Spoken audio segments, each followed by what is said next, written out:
Bonjour à chacune et chacun, c'est une grande joie de me trouver parmi vous. Je n'étais pas venu spécialement pour le soleil, rassurez-vous, mais pour vous rencontrer et vous parler d'un sujet qui est d'actualité, les pratiques occultes, l'ésotérisme dont on parle beaucoup aujourd'hui. Et avant de commencer directement, d'entrer dans le vif du sujet, je voudrais simplement dire un petit peu qui je suis et pourquoi je suis amené à parler de ce sujet. Donc effectivement, je viens de Lorraine, de Moselle exactement. J'habite à un petit village qu'au moins l'un d'entre nous connaît puisqu'il était médecin juste à côté d'un endroit qui s'appelle Novéan, qui est la paroisse, officielle de rattachement. Vous voyez, le monde est petit. Donc j'habite à Gorze, peu importe. C'est mon ministère principal, je suis prêtre, pas curé, mais prêtre dans un secteur de 19 paroisses, plutôt rurales, et puis je suis aumônier d'hôpital. Et quand j'ai un peu de temps, je fais ce que je fais là, c'est-à-dire en réalité c'est ce qui prend beaucoup de temps, à savoir à la fois d'informer, parfois d'alerter, en tout cas de traiter de ces sujets et aussi de recevoir beaucoup de personnes qui ont pratiqué ou qui pratiquent certaines techniques dites occultes, en tout cas on ne sait pas très bien, et il y a toujours un moment, si vous voulez, où ça peut mal se passer. Je ne dis pas que c'est le cas de tout le monde et de tous ceux qui font ce genre de choses, mais c'est vrai qu'il faut constater bien qu'il y a souvent, si c'est très fascinant au départ, très attirant, il y a toujours un moment où ça se retourne un peu. Alors pourquoi j'en parle plus spécialement? Parce que pour moi, de moi-même, je suis passé par là. Et c'est pour ça que je le connais de l'intérieur. Tout ce que l'on va voir aujourd'hui, c'est pas simplement des choses que j'aurais appris dans des livres ou en rencontrant des gens. Je l'ai vécu par moi-même. Alors en quelques mots, si aujourd'hui j'habite en Lorraine, je suis originaire du nord de la France, mes parents étaient enseignants, mon père était prof d'anglais, ma mère prof d'art plastique, et ils étaient athées. Et donc je n'ai pas du tout été élevé dans la foi chrétienne. Eux, ils étaient plus portés sur tout ce qui était politique. Mon père était marxiste-léniniste, ma mère était maoïste. Il n'y a rien qui prépare vraiment à être le sacerdoce. Et je fais partie de ces enfants qui, très jeunes, se posent des questions un peu existentielles. D'où on vient, pourquoi on est là, qu'est-ce qu'il y a derrière ce que l'on voit, derrière les apparences. Et ça a commencé quand j'avais 3-4 ans, c'est mon plus vieux souvenir, où dans la maison où habitent mes parents, il y avait un meuble sur lequel il y avait un vase chinois. Et je me souviens très bien, c'est un souvenir très précis, d'avoir regardé ce vase en me disant « Pourquoi je ne suis pas ce vase ?» Qui décide qu'on est des hommes, des femmes, des animaux, des objets? Comment ça se fait? Alors je suis allé voir ma maman, très naïf évidemment, en disant « Maman, pourquoi je ne suis pas une potiche ?» Alors évidemment, elle n'a pas su me répondre, mais vous savez, quand on est enfant, on est persuadé que les parents ont réponse à tout. Et là, l'absence de réponse m'a mis un peu dans une forme de déséquilibre intérieur, et je me suis dit, il faut que je trouve des réponses. Et les réponses, encore aujourd'hui, vous voyez, si je donne cette anecdote, c'est simplement pour dire beaucoup de personnes qui, autour de nous, commencent à s'intéresser à l'ésotérisme, l'occultisme, etc. Ce n'est pas parce qu'ils seraient un peu malsains ou que sais-je encore. Non, au contraire, c'est souvent on se pose des questions. Qu'est-ce qu'il y a après la mort? Mais aussi... à une époque, alors je suis désolé parce que je sais qu'il y a au moins un médecin, mais il y en a peut-être plusieurs, où la médecine peut décevoir aujourd'hui. On se dit, est-ce qu'il n'y a pas d'autres thérapies, finalement, qui seraient peut-être moins invasives ou intrusives parfois, ou très sectorisées, etc. Vous voyez un petit peu ce genre de choses. Alors, il y a beaucoup de motifs, et puis l'avenir aussi. De quoi sera fait notre avenir? Et donc, c'est un peu tout ça qui pousse aujourd'hui un certain nombre de personnes dont j'ai été à mettre le doigt dans un engrenage, parce qu'il s'agit bien d'un engrenage. Pour ma part, à 8 ans, mes parents avaient fait une expérience écolo dans une ferme sans eau, sans électricité. Vous voyez, c'était un peu l'époque. On est dans les années 60. Et puis, je suis tombé sur un petit livre de radiesthésie. Vous savez, le pendule. Et comme je lisais Tintin, et que dans les albums de Tintin, il y a le professeur Tournesol avec son petit pendule, mais c'est jamais expliqué, hein. Hergé ne dit jamais à quoi ça sert. Bon. Et donc, là, en lisant ce livre, j'étais un peu fasciné, eh bien, on disait qu'on pouvait retrouver des objets perdus ou dissimulés grâce à un pendule. Donc, j'ai appliqué le principe, je me suis construit un pendule, et mon petit frère, cachant des objets, eh bien, grâce au pendule, j'arrivais à les retrouver. Pas tous, mais une partie. Je retrouvais les objets. Donc, comme s'il y avait des sortes d'énergie dans la Terre qui réagissaient. Et donc, en parlant à mes parents, eux se sont un peu moqués. Je me souviens même la réaction de mon père en disant « Tu perds ton temps, c'est le hasard, tu ferais mieux de réviser tes tables de multiplication. » Depuis ce temps-là, les maths et moi, ça n'a pas été très bon. Enfin bref. Et donc, c'est comme ça que finalement, j'ai décidé de faire mon propre chemin, mes propres recherches, alors que j'étais encore assez jeune, hein, mais sans en parler ni aux parents, ni aux adultes. Et ça a été tout le danger qu'on peut retrouver chez des jeunes et des moins jeunes aujourd'hui. Alors, je ne vais pas tout vous raconter, les grandes lignes. À 13 ans, mes parents avaient décidé d'habiter à Cambrai. Hein. J'habitais à Cambrai, si ça vous dit quelque chose, c'est loin d'ici. Avec un copain de classe, on était en 4e, on a commencé à faire du spiritisme, communiquer avec les esprits. Et puis comme le spiritisme permet d'entrer en contact avec le monde des esprits, alors on pourra en discuter, hein, vous n'êtes pas obligé de me croire sur parole, mais en tout cas moi, pour nous, ça a été notre expérience. De là, on s'est intéressé à la magie, initié à la magie dite blanche, puis après la magie noire. Et vous savez, dans ce domaine-là, on va toujours plus loin. Après le bac, j'ai fait des études de psychologie. Et là, en essayant de m'intéresser de plus en plus à ces questions-là, j'ai été repéré par un groupe de lucifériens. Et donc, je suis devenu luciférien. Donc rien qui... Voilà. Alors, luciférien, qui était un peu folklorique, il faut bien le dire, en sachant que Lucifer n'est pas Satan dans l'ésotérisme, mais considéré comme un esprit élevé qui a la connaissance. Et vous savez, la grande idée dans l'ésotérisme, c'est qu'on est sauvé par des connaissances. C'est pas l'amour, c'est pas le don de soi qui fait qu'on est, ou l'amour de Dieu. Non, c'est la connaissance. Et donc, des connaissances, mais évidemment pas réservées à tout le monde. Il y a une partie exotérique pour tout le monde, hein, par exemple celle qui est enseignée par le Christ dans les évangiles. Puis il y a une connaissance secrète, cachée, des forces de la nature, etc., réservée à une élite.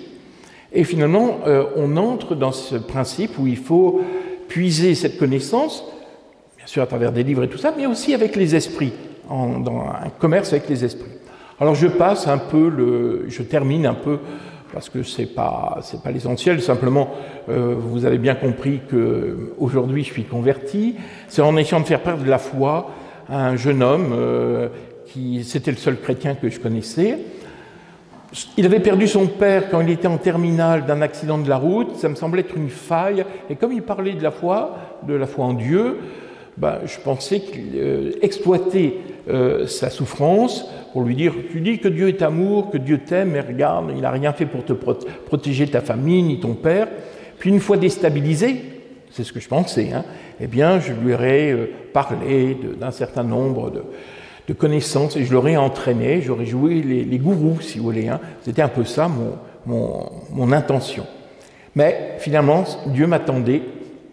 Et c'est un jour, donc il était chef scout, je suis entré dans une troupe scout, mais vraiment, vous voyez, pas pour le scoutisme, hein, je n'avais pas grand-chose à faire du scoutisme, mais pour le rejoindre lui, faire mon anti-catéchisme, lui faire perdre la foi et l'entraîner dans l'ésotérisme. Mais finalement, ça ne s'est pas du tout passé comme ça, et un jour, j'ai fait une expérience de Dieu. Alors, difficile de le dire, hein, on peut dire effusion de l'esprit, une expérience spirituelle, enfin, en tout cas, pour ma part, c'était un jour où je ne m'attendais pas du tout à ça. Tout à coup, vraiment, j'ai senti une présence très profonde de Dieu qui n'avait rien à voir avec les expériences de transe que j'ai pu faire, rien à voir, que Dieu était là. Et au bout de 2 heures, je me suis rendu compte que j'étais dans un piège. un piège. D'ailleurs, j'ai écrit un livre qui s'appelle « La prison des esprits », où je raconte cette histoire, mais c'était ça, quoi. Prisonnier par ces esprits qui se faisaient passer pour des êtres de lumière, des êtres élevés. Et que finalement, eh bien, Dieu m'appelait à revenir sur un chemin de paix, de lumière, que je n'ai jamais regretté. Alors, comme mon père était muté en Lorraine, à Metz, où il n'y a pas de séparation entre l'Église et l'État, ça permettait de suivre des cours de théologie qui soient reconnus par l'État, qui donnaient des diplômes d'État. C'était les parents qui payaient. Bon, ils ont fait un peu la tête. Hein. J'ai dit que j'étais inscrit en philosophie et que j'avais pris une spécialisation. Vous voyez, parce que si j'avais dit théologie directe, quand ils l'ont appris, ils n'étaient pas très contents. Mais c'est comme ça que j'ai découvert la foi. Et quand la vocation est venue, eh bien, mon évêque m'a dit, ça serait bien si tu pouvais te former, donc après les études de théologie, j'ai une formation d'historien des religions et spécialisé dans le domaine que l'on va voir aujourd'hui, de l'ésotérisme, l'occultisme. Donc vous voyez, ça fait déjà des années, des décennies que je travaille ces questions-là. Et quand l'évêque m'avait dit, peut-être que tu rencontreras l'une ou l'autre personne sur ce chemin, en réalité, j'en ai rencontré des centaines. Et plus particulièrement depuis la crise sanitaire, parce que beaucoup de personnes se posent des questions, ont touché à des choses, et finalement, toutes les questions que nous allons aborder ce matin, eh bien, ce sont des questions qui sont en pleine expansion aujourd'hui, comme on va le voir dans cette petite présentation. Pour commencer, vous savez, on est dans une époque qu'on appelle post-moderne. Voilà, peu importe. Et on pourrait imaginer que finalement, la question qui nous pose, c'est l'athéisme. C'est vrai que nos églises ne sont pas pleines, que la religion ne semble plus faire recette. Donc, est-ce qu'on est menacé par l'athéisme? Au XIXe et XXe siècle, ils ont été nombreux, les philosophes, les penseurs, les scientifiques, qui nous ont dit, voilà, on est passé de l'âge de la magie à l'âge de la religion, et maintenant on entre dans l'âge du rationalisme et de la science, et tout cela, toutes les superstitions vont disparaître. Mais en réalité, tous les sociologues nous disent qu'en ce début du XXIe siècle, on assiste au retour d'une mentalité magique. Alors on va voir ce que ça veut dire derrière ce mot-là. Mentalité magique, c'est un terme, mais un esprit. Alors très concrètement, ça passe par des choses bien connues, la voyance, l'astrologie, le fait que les astres dirigent, enfin, la façon dont ils sont disposés ont une influence sur nous, la divination, tout ça, c'est en très forte augmentation. Mais pas que, il y a plein d'autres choses qui se développent aussi, et vous avez peut-être remarqué autour de nous, il y a des librairies qui s'ouvrent. Alors autrefois, on les appelait librairies ésotériques. Maintenant, c'est souvent spiritualité et bien-être. Vous voyez, c'est un petit peu ça. Donc, c'est des librairies qui sont à la fois, qui développent un peu tout ce qui va être relaxation et tout ça, mais aussi ésotérisme, si ce n'est même christianisme. On peut trouver des chapelets, on peut trouver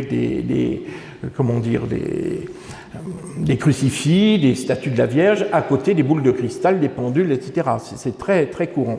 Et puis, il y a des stages, des festivals, des salons, du tourisme spirituel, c'est-à-dire on va rencontrer des chamans en Amazonie, etc. Et ça se développe beaucoup, même dans les toutes petites villes. Et rien que pour déjà avoir une petite idée, les livres ésotériques, qu'on appelle ésotériques, l'année 2023 ont augmenté de 7,5%. On dit que les gens ne lisent plus, mais ces livres-là se vendent très très très bien. Plus de 1000 titres nouveaux par an.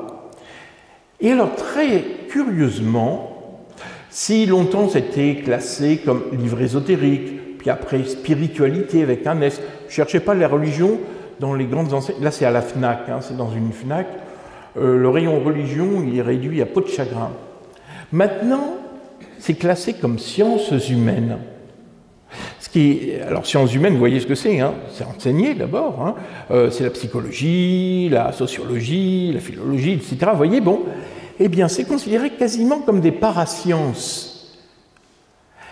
comme sciences humaines. Alors, on ne dit pas des sciences, c'est pas de la science dure, si vous voulez, mais sciences humaines, et on trouve, comme sciences classées comme sciences humaines, la femme chamane, ma Bible de l'astrologie, apprenti sorcier, l'oracle des mantras, etc. Vous voyez un petit peu l'évolution.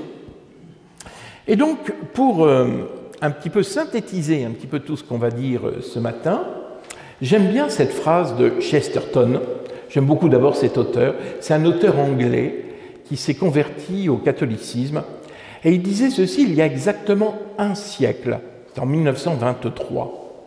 Le malheur de nos contemporains n'est pas de croire à rien, leur malheur est de croire à tout et à n'importe quoi et à n'importe qui. Vous voyez, le problème qui nous guette, ce n'est pas l'athéisme aujourd'hui, je ne pense pas. Bien sûr, il y a des gens athées, il y a surtout des gens indifférents. Mais nous sommes surtout dans une époque de polycroyance. On croit à tout, et même des choses très contradictoires.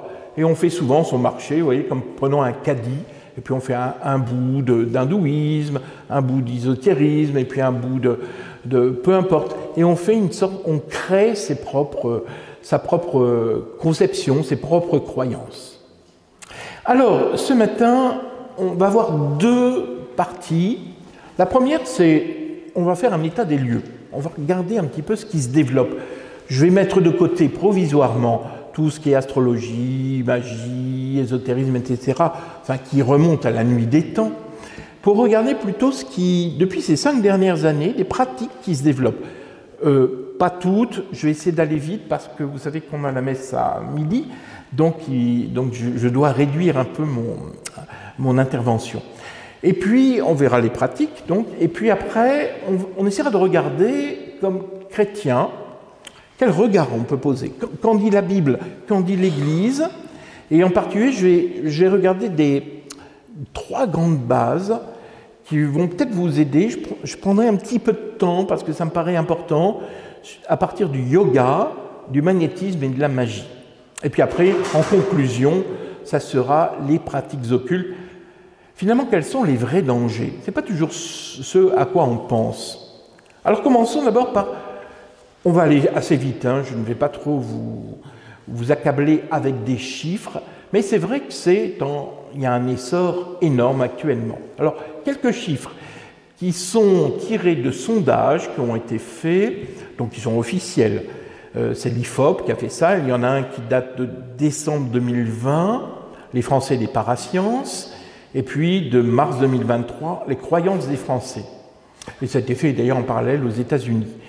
À ma connaissance, il n'y en a pas de sérieux, parce qu'il y en a des petits qui sont faits sur 1000 personnes. Vous voyez, c'est pas. Là, ce sont des sondages qui ont été faits de manière relativement complète et sérieuse. Quelques chiffres assez typiques. Premier, 59% des Français adhèrent au moins à une croyance occulte. 6 Français sur 10. Vous voyez que ce soit l'astrologie, la cartomancie, hein, c'est dire l'avenir avec des cartes, la voyance, la sorcellerie, tout ça. 6 Français sur 10 adhèrent, ont confiance, disent oui, là, il y a quelque chose d'intéressant et de vrai. Aux États-Unis, puisque c'était fait en parallèle, c'est 69%. Vous voyez. Deuxième chiffre, 1 Français sur 4 consulte des voyants.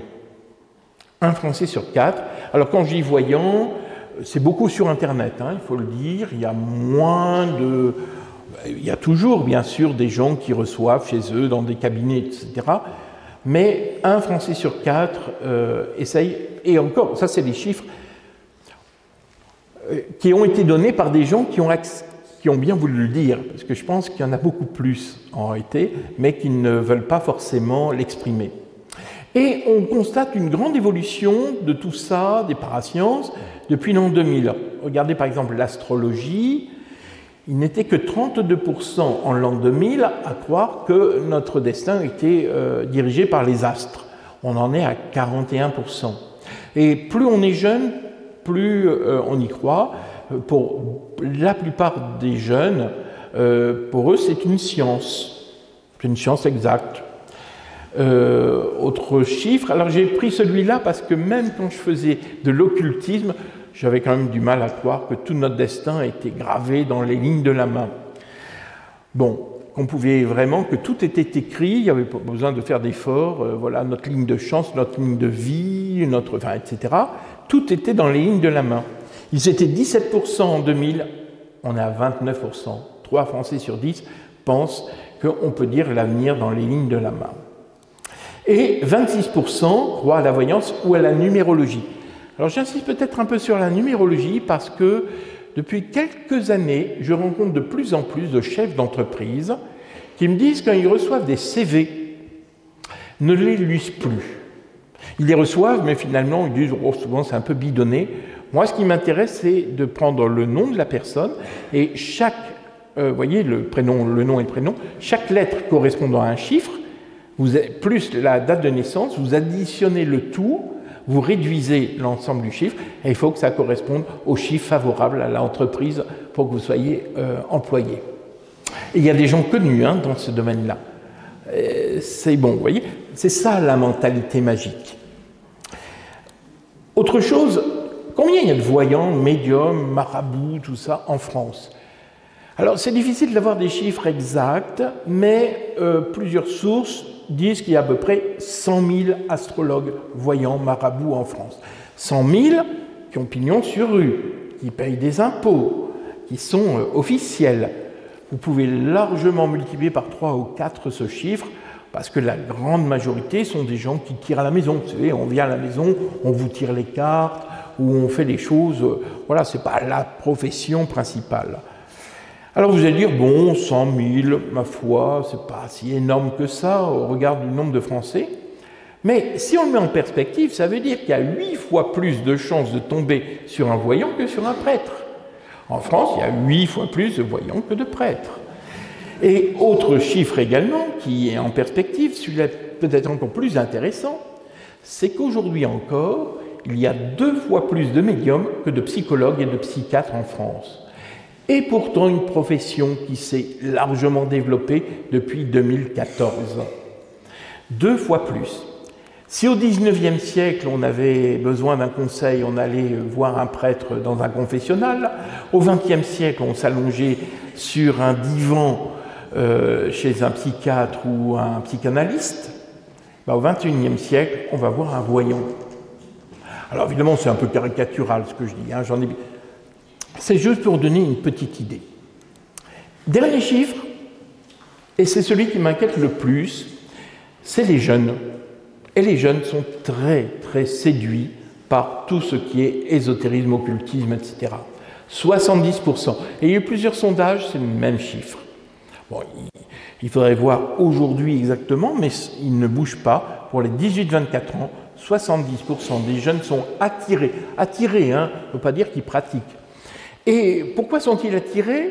Alors, je ne vais pas trop développer là maintenant, mais regardez le nombre de films, de séries, rien que sur Netflix. Regardez sur Netflix le nombre de films qui parlent de magie, de sorcellerie, tout ça, souvent adressés aux jeunes, pour les teenagers, pour les ados. Et puis aussi les réseaux sociaux, et j'y reviendrai aussi, en particulier TikTok, envahi de tout. C'est vraiment des tribunes. Et bien sûr, sur YouTube, le nombre de...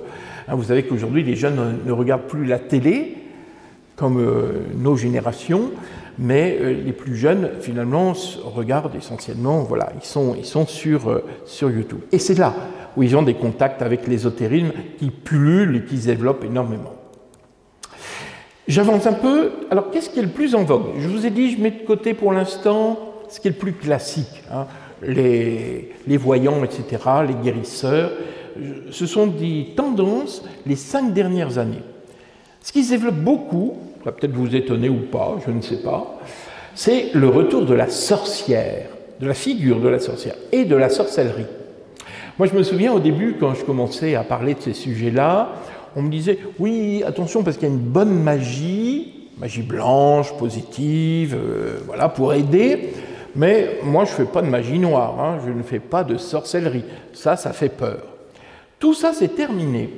Pourquoi? Eh bien, parce que ceux qui pratiquent la magie, la sorcellerie, qui font des rituels, font les deux.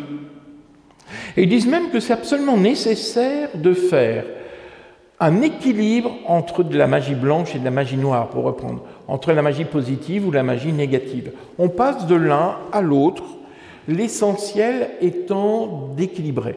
Donc la sorcellerie n'est plus du tout considérée comme l'œuvre du diable ou de forces obscures.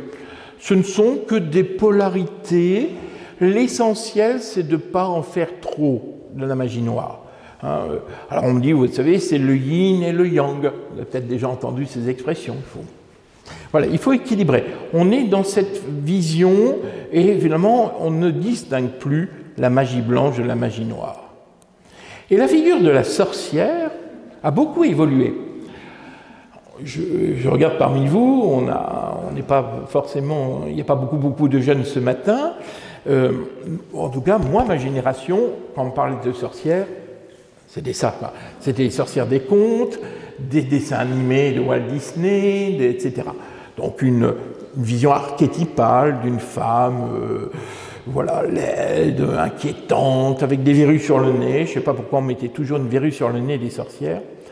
Dans les jeunes générations, c'est plus ça. Hein. Quand on parle de sorcière, voilà l'image de la sorcière.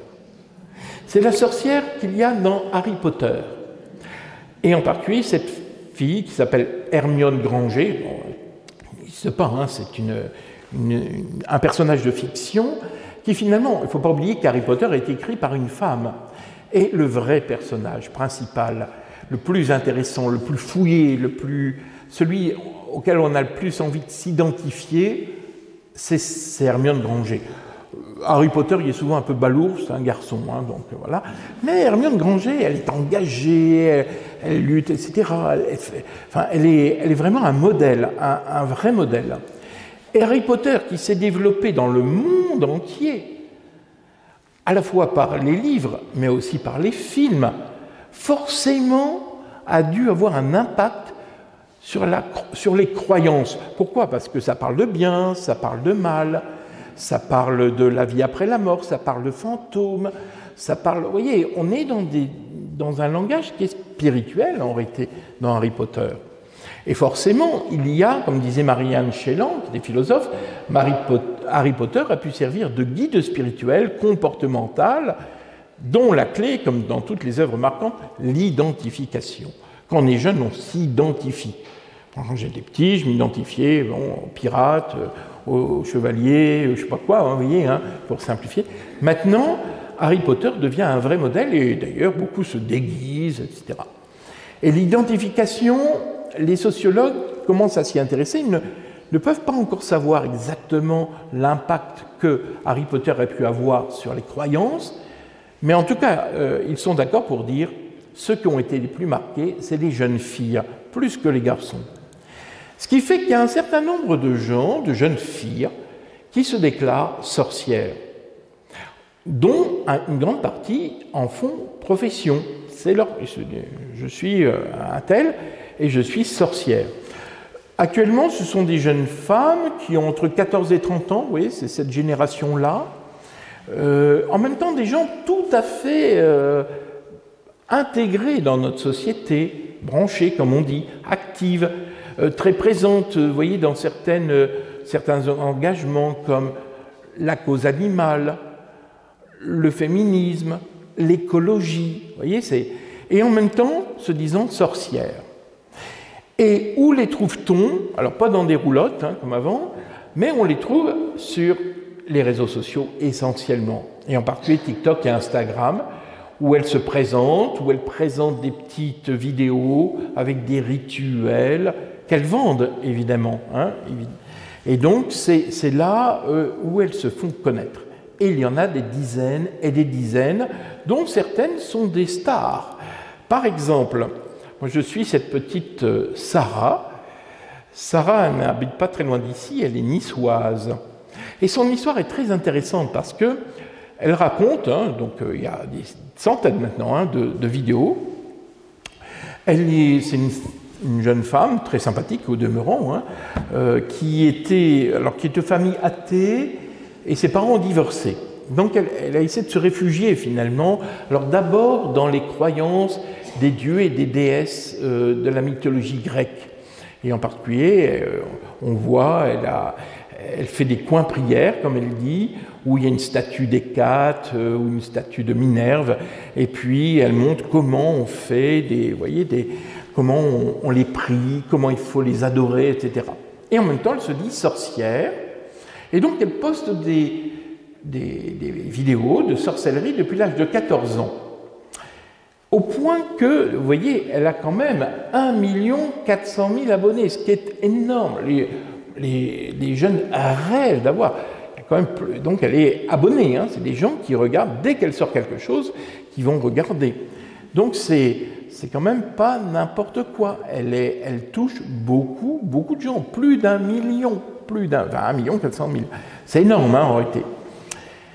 Elle avait suffisamment d'argent pour qu'à l'âge de 19 ans, en 2021, elle a ouvert une boutique spirituelle à Nice. Elle a acheté, vous savez bien que Nice n'est pas une ville donnée, hein, non plus, mais elle avait suffisamment d'argent à 19 ans pour ouvrir une boutique pour elle, les Dryades françaises. Vous pourrez un jour peut-être tomber sur cette petite boutique. Et aujourd'hui, ceux qui la connaissent disent « Ah oui, elle est millionnaire. Elle est devenue millionnaire. Elle n'a pas fait d'études, elle est sorcière, mais elle est millionnaire. » Et alors, que font-elles? Vous voyez, les sorcières, avant, faisaient des potions magiques. Maintenant, les sorcières 2.0, comme on les appelle, hein, selon les termes des journalistes, continuent à vendre des potions et des rituels magiques. Des box de sorcellerie avec des rituels qui sont prêts à l'emploi. Alors, je ne sais pas, vous avez un problème de santé, vous avez un problème d'argent, vous avez un problème de... etc. Eh bien, on vous envoie la petite box par la poste, avec tout ce qu'il faut dedans, la sauge, les cristaux, le manuel, le rituel qu'il faut faire. Ou si vous avez des problèmes, parce que c'est magie blanche ou magie noire, avec votre patron, on vous envoie une petite poupée vaudou avec les aiguilles qui vont bien, puis les endroits où il faut piquer pour que votre patron ait des ennuis, en fonction de ce que vous voulez créer. Voilà. Je ne dis pas que ça marche, hein. Mais en tout cas, vous voyez, ça contribue à ce qu'on appelle cette mentalité magique. Et ne croyez pas que... tapez un jour sur un moteur de recherche, box de sorcellerie, et vous allez voir combien il y en a en vente. Ce n'est pas une personne, hein, c'est des dizaines et des dizaines qui vendent ça. Voilà, première chose. Deuxième chose qui se développe un peu aujourd'hui, c'est le néo-chamanisme. Alors le chamanisme, ce sont des pratiques assez anciennes qu'on retrouve en Mongolie, qu'on retrouve en Amazonie, etc., dont le but, le chaman, entre en contact avec le monde invisible. Et ce chamanisme, finalement, a attiré l'attention d'un certain nombre d'Occidentaux, et les gens sont allés là-bas, mais ont exporté, si vous voulez, les pratiques chamaniques, un peu dans le prolongement du spiritisme, vous voyez, communication avec les esprits, on reviendra là-dessus, vous savez, avec les tables tournantes, etc. Bon. Et du channeling, ça c'était aussi communication avec le monde des esprits, dans le New Age. Et donc maintenant, c'est plutôt le néo-chamanisme qui se développe dans le but de dialoguer avec le monde spirituel. Alors c'est du néo-chamanisme, pourquoi? Parce que ce n'est pas du vrai chamanisme, c'est une inculturation, c'est une hybridation entre des pratiques, ça a été adopté, construit, mis au point par les Occidentaux. Le but étant de provoquer ce qu'on appelle un état modifié de conscience, ou ce qu'on appelle un EMC, ou un état de transe. Et les moyens qu'on utilise, c'est les moyens qu'on retrouve dans le chamanisme, à savoir, il y a des danses avec des sons du tambour. Dans le chamanisme, on utilise beaucoup certains tambours. Le son provoque une sorte d'état de transe, si vous voulez, qui mettrait en contact avec l'animal totem. Souvent, c'est ça. Finalement, nous sommes liés à un animal totem qui va apparaître. Mais il y a aussi des passages dans des huttes de sudation, des sortes de huttes dans lesquelles il fait très très très très chaud, et puis vous avez des effets qui se produisent, mais aussi beaucoup l'utilisation de plantes hallucinogènes. Et ce qui se développe beaucoup, même dans nos régions ici, c'est ce qu'on appelle l'ayahuasca. L'ayahuasca, vous avez peut-être entendu parler. L'ayahuasca, c'est une décoction d'une liane amazonienne qui produit des visions. Et on en parle beaucoup. Hein. Moi, j'ai lu un article entier sur le sujet dans l'Obs, vous savez, le ex-Nouvel Observateur. Donc, vous voyez que pas des revues normalement très portées sur ce qui est spirituel. Vantons un livre qui dit, ben voilà, ça permet de faire des expériences spirituelles. Et ça se pratique même dans certaines retraites catholiques spirituelles, au Pérou en particulier, avec l'accord des évêques.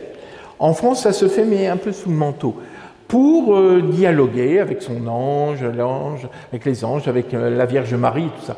Vous allez dire, c'est fou. Je vous assure que ça existe. Et donc, le néo-chamanisme a surtout une grande figure de proue en France, qui est une certaine Corinne Sombrin. Vous avez peut-être lu ses livres ou entendu parler. Elle a quand même eu un film qui a été fait sur sa vie avec Cécile de France qui a joué dans son rôle.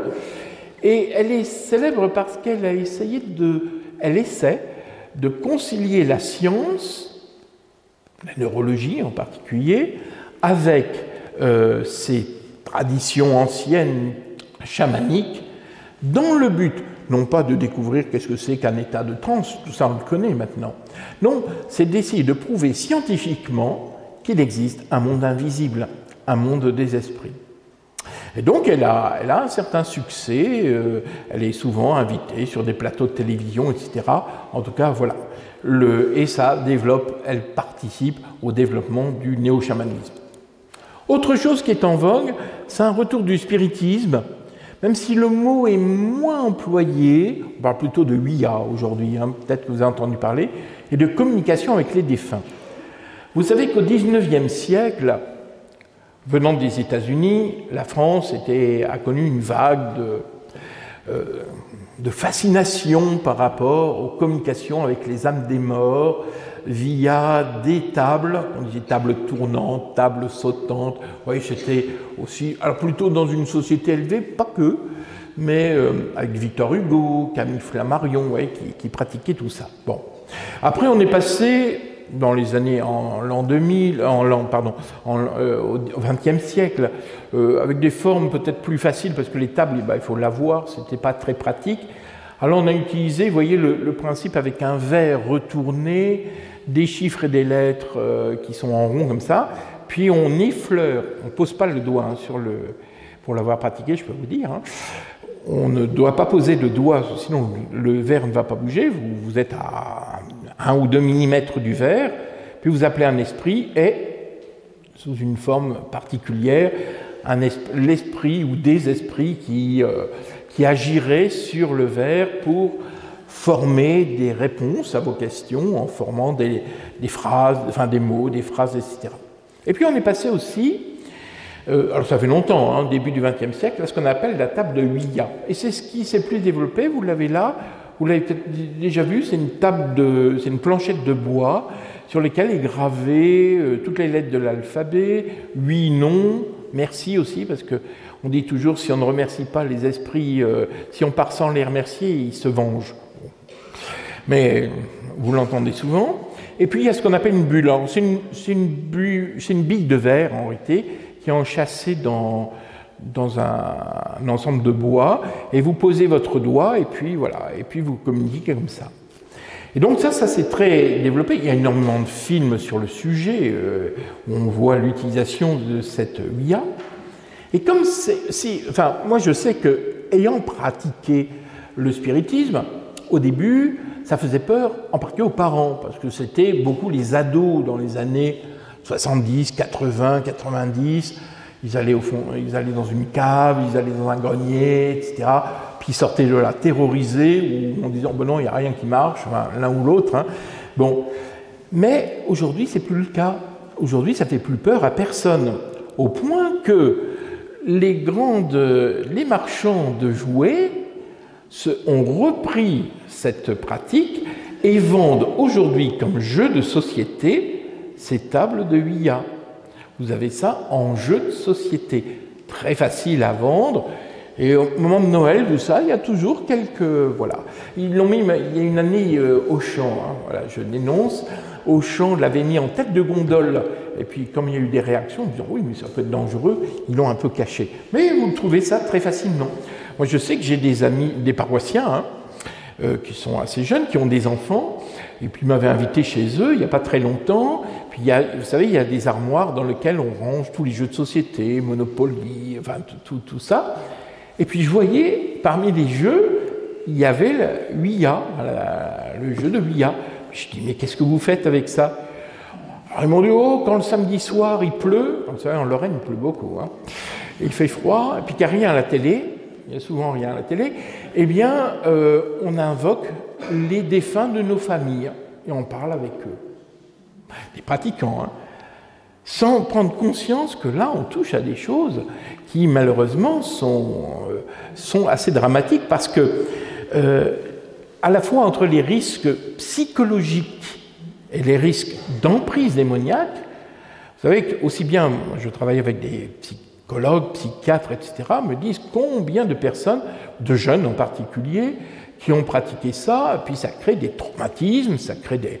Enfin, ils sont dans un état un petit peu de peur, etc. Ça, c'est sur le plan psychologique, vraiment des dégâts, mais aussi, si vous interrogez des prêtres exorcistes, ils vous diront combien de gens qui viennent nous voir parce qu'ils ont voulu jouer au départ à appeler des esprits, mais ça répond les esprits. Je suis bien placé pour savoir. Vous pouvez penser que tout ça c'est psychologique, que c'est dans la tête, on peut penser ce qu'on veut, mais moi je vous dirais c'est pas si psychologique que ça. Malheureusement, il peut y avoir le monde visible, et on en reviendra dessus, et le monde invisible existe. Et c'est pas toujours, il n'y a pas que les chrétiens qui parlent de ça. Hein.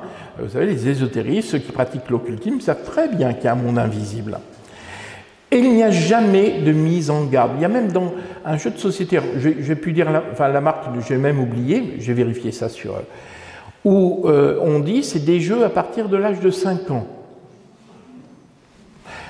No comment.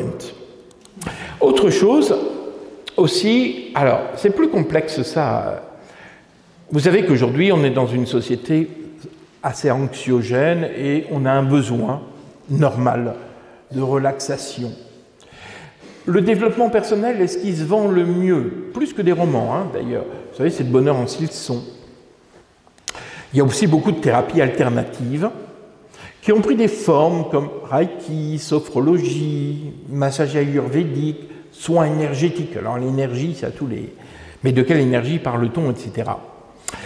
Et parfois, pas toutes, hein, il faut être très, très clair, certaines, soit dans le développement personnel, soit certaines thérapies alternatives, soit méthodes de relaxation, etc., peuvent, quand on les creuse un peu, reposer sur des courants, sur des pensées ésotériques, ou alors parfois des choses qui se disent être asiatiques. Mais quand vous connaissez, moi je suis historien des religions, hein, c'est asiatique, oui, enfin, via les États-Unis et dans nos pays, donc ça n'a plus grand-chose d'asiatique, mais bon, c'est un peu perçu comme ça. Ce qui fait que, par exemple, dans le développement personnel, vous voyez, hein, ce qui est intéressant, c'est de voir les ouvrages qui sortent. Souvent, les premiers... Alors, quand on voit un certain nombre de livres, et quand on commence à voir les premiers chapitres, c'est facile à regarder, il y a des conseils plutôt de bon sens, hein, souvent. Bon. Et puis à partir de 4-5 chapitres, on commence à vous glisser des mots. Alors c'est des mots que j'ai pris dans des livres bien connus de développement personnel. On vous parle de vos guides astraux avec lesquels vous devez entrer en contact. On vous parle d'entités supérieures. On vous parle de forces spirituelles. On vous parle de karma. Alors, je suis sûr que vous avez tous entendu parler. Le bon ou le mauvais karma, hein, ça devient... Alors le karma, ce sont des termes qui viennent non pas du bouddhisme, comme disent, mais ça vient du tantrisme bouddhique. On en parlera tout à l'heure. Et puis on vous parle très vite, alors ça c'est énormément, depuis un an là, on vous parle de vos vies antérieures. Et ça, je l'ai même encore entendu à la radio. Vous savez, il y a des émissions le soir pour des gens qui se confient, tout ça. et disant mais ce que vous vivez, c'est peut-être à cause de votre vie antérieure, il faut que vous réliez votre karma, parce que si vous... Mais ça c'est sans cesse, donc la réincarnation. Et puis il faut ouvrir ses chakras, on a certainement entendu parler de tout ça, etc., etc. Ce qui fait que peu à peu, dans des lieux qui étaient normalement réservés au rationalisme, une école par exemple, on est passé d'abord d'une forme de relaxation, on apprenait aux jeunes à se calmer, à respirer, tout ça. Puis après on a fait du yoga, puis après on a fait de la méditation, et puis après on est allé de plus en plus loin, on a fait de la sophrologie, etc. Et en tout cas, je ne sais pas ici, mais dans ma région, il y a pas mal d'écoles primaires où on apprend aux jeunes à se mettre en position du lotus pour se mettre en lien avec son Dieu intérieur, etc. etc. quoi. Évidemment, à la demande du rectorat, quoi, ce qui gêne quand même un petit peu. Et on a ça aussi dans le milieu hospitalier. Moi, je suis aumônier d'hôpital. Alors, toutes les pratiques que l'on nous propose énergétiques, alors bon, dont le Reiki, qui est quand même très problématique, le Reiki, énormément. Alors, le Reiki, c'est guérison en imposant les mains. Je viendrai plus en détail tout à l'heure. Alors, vous voyez les images là. Alors, c'est dans on fait ça par exemple à l'hôpital de la Timone. Ils ne sont pas en train de prier le Notre Père, on pourrait avoir l'impression qu'ils sont en train de prier. Non, non, ils appellent, ils font des mantras, mais on ne sait pas qu'ils appellent vraiment, c'est ça le problème. Et des impositions de mains, bien sûr avec l'accord du patient, sauf que, moi j'ai eu un chirurgien qui est venu me voir une fois, qui m'a dit, écoutez, vous savez, au début j'expliquais que j'allais faire du Reiki, imposer les mains à mes patients, puis ils n'étaient pas tranquilles, tout ça. Et comme moi je pense que ça leur fait du bien, une fois qu'ils étaient inconscients, je leur imposais les mains sans leur en parler. Donc ça pose quand même un certain nombre de questions. Il faut dire aussi que dans le domaine des thérapies alternatives, ou même de l'ostéopathie, etc., il n'est pas rare que les praticiens utilisent, alors ils font des choses tout à fait normales, mais tout à coup ils vont marmonner, ils vont faire des impositions de mains, ils vont voir sortir un pendule, des choses comme ça. Il y a des mélanges aujourd'hui. Alors il faut toujours bien se renseigner parce qu'il y a des drôles de choses. Et puis dans les entreprises, au début c'était pour être plus productif, pour pas avoir le coup de... Il y avait la machine à café, puis après il fallait se détendre. Mais là on apprend également vraiment des techniques pour entrer en harmonie entre le soi et le cosmos, etc. Et même dans l'Église, où on prête de plus en plus certaines églises ou des églises désaffectées qui sont vendues. Alors on fait toujours attention à qui on les vend au départ, mais après ces églises sont revendues. Et là, on ne sait plus à qui c'est vendu, et je peux vous assurer que de ce côté-là, il y a des drôles de choses qui se font dans des églises vendues et revendues, etc. Je pense par exemple à... Il y a une chapelle à Cambrai qui a été repeint avec des démons, etc., pour lancer un jeu qui s'appelle Diablo 4. Vous avez peut-être entendu parler. C'est un peu effrayant à voir. Et on pense que les églises sont construites sur des lieux énergétiques particuliers, et on fait un certain nombre. Voilà. Ce qui se développe aussi, c'est ce qu'on appelle les nouvelles spiritualités. Alors, je vais aller beaucoup plus vite là maintenant. Les nouvelles spiritualités, c'est une forme de syncrétisme en prenant finalement de la mythologie grecque, de la mythologie romaine, mais aussi des mythes nordiques, vous voyez, Thor, Odin, Frigg, tout ça. Il y a plein de films. On parle de ces dieux-là, on les popularise, et aussi des religions pré-chrétiennes, en disant, avant le christianisme, il y avait une religion de nos ancêtres, qui était d'ailleurs, on nous a imposé le christianisme, judéo-christianisme, mais il y avait les religions druidiques, les druides, et puis celtisme, qui était beaucoup plus proche de la nature, qui faisait plus de place à la femme, etc., etc., etc. Et je vois, la semaine dernière, j'ai fait des conférences en Bretagne. En Bretagne, alors je ne sais pas ici, mais la Bretagne est envahie de ces groupes druidiques, celtiques, avec cette idée que finalement, il faut revenir au paganisme, qui est considéré comme un retour aux sources spirituelles de notre civilisation, avant ce qu'ils disent être l'hégémonie de la religion judéo-chrétienne.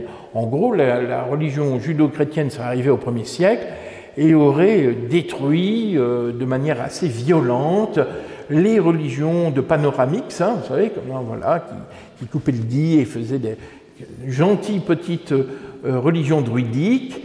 Et finalement, il faut les retrouver parce que ça, c'était la vraie religion de nos parents et de nos ancêtres. Sauf que, historiquement, c'est faux. Parce que quand le christianisme est arrivé dans nos régions, hein, en gros 2e, 3e siècle, il n'y avait plus de religion druidique et celtique, à part un petit peu en Irlande, un petit peu, et encore. En sachant que ce sont les druides qui ont introduit le christianisme, enfin c'est une autre histoire, je ne vais pas trop m'aventurer, mais en tout cas, le druidisme avait disparu. D'ailleurs, Jules César, dans l'Histoire des Gaules, vous pouvez lire, un siècle avant Jésus-Christ, déjà, il n'y avait plus de druides. Pourquoi? Et de druidisme. Parce que c'était une religion qui était loin d'être pacifique, très en conflit, et pratiquant des rituels de sacrifice humain. Donc c'est pas du tout pacifique. Donc le retour au druidisme, heureusement, c'est pas le retour au vrai druidisme, hein, parce que ça passerait pas du tout. C'est des formes un peu folkloriques, il faut bien le dire. Mais ça pénètre, et on l'oppose beaucoup au christianisme. Et une fois, c'était à Quimper, j'avais fait une conférence, puis ça avait été annoncé, et quelqu'un m'a réécrit après en me disant, voilà, j'ai rencontré...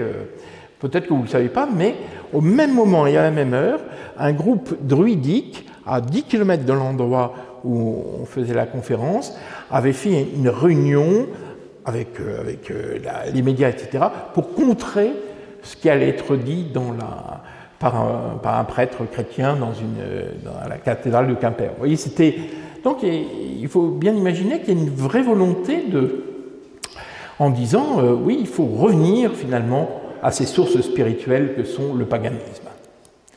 Alors j'ai fini cette première partie qui est une sorte de présentation et maintenant on va passer finalement à ce qui est le plus important, on va essayer de l'analyser, essayer de comprendre et puis de voir un peu qu'en disent l'Écriture sainte et puis l'Église. Premièrement, ce n'est pas la première fois que nous sommes confrontés, ou que l'Église est confrontée, ou qu'une religion, parce que ce n'est pas que les chrétiens, sont confrontés à un développement de tout ce qui est occultisme, ésotérisme, pratique aux occultes. Là, c'est l'historien des religions qui vous parle. À chaque fois que l'Église est en crise, ou que la religion est en crise, ce qu'on vit un peu aujourd'hui, hein, il faut être honnête, eh bien, les vases communicants fait que ça fait pulluler les voyants, les devins, les augures, etc., etc. Alors, si on regarde un peu ce qui se développe aujourd'hui et qu'on essaye de le voir dans un contexte historique, finalement, on voit qu'il y a 3 grandes racines, le yoga, le magnétisme et la magie. Alors, je vais prendre un certain temps de dire quel est le rapport avec le yoga, vous allez comprendre. Le yoga est une des racines de ce qu'on vit aujourd'hui. Vous savez que le yoga est né en Inde, mais le yoga que nous pratiquons chez nous n'a pas beaucoup de rapport avec le yoga indien. Alors essayons de faire un peu d'histoire. Jusqu'au XIXe siècle, si on parlait du yoga, ou même du bouddhisme et de l'hindouisme, qui sont des termes occidentaux inventés au XIXe siècle par des missionnaires, oui, qui ne correspondent pas à... Tout ça, c'est des termes occidentaux, personne ne connaissait ces religions. À part quelques lettrés, bien sûr, parce que c'était considéré comme des religions à convertir. Alors, comment on en est venu à parler du yoga, et puis aussi du bouddhisme et de l'hindouisme, qui a pris tant d'importance dans notre société? Eh bien, tout est parti d'une société spirituelle, on va dire. Je ne parle pas de société secrète, hein, c'est plutôt spirituel, qui est un peu dans la mouvance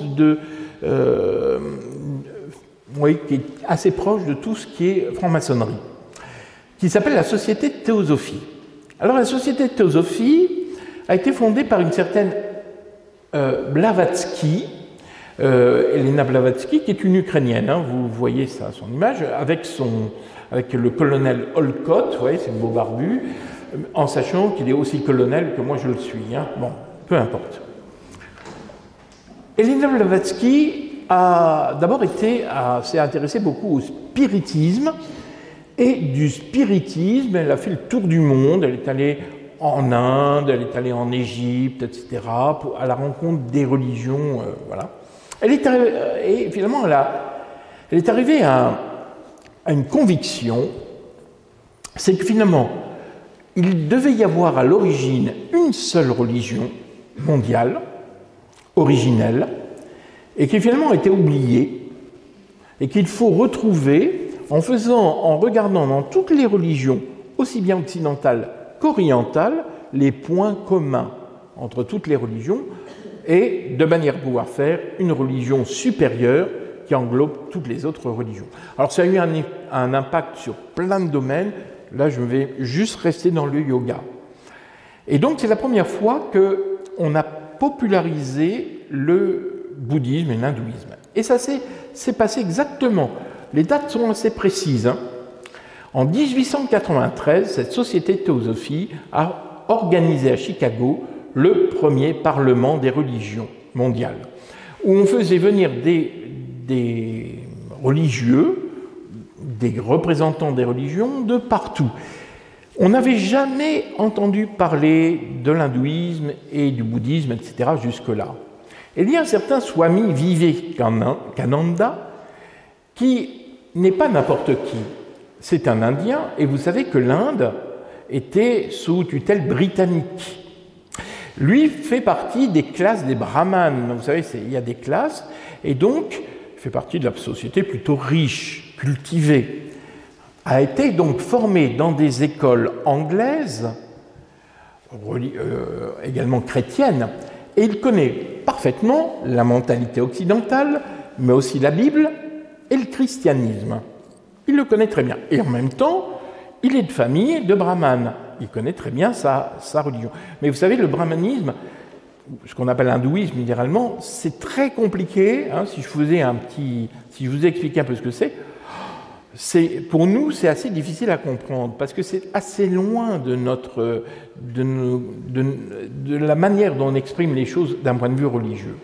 Et lui, finalement, a réussi à faire ce qu'on appelle le néo-hindouisme, de parler de sa religion, mais de manière accessible aux Occidentaux et aussi qui puisse les intéresser, en affirmant des choses importantes, en disant « oui, vous avez votre Bible », qui en gros, ça a été avec Abraham 2000 ans avant Jésus-Christ.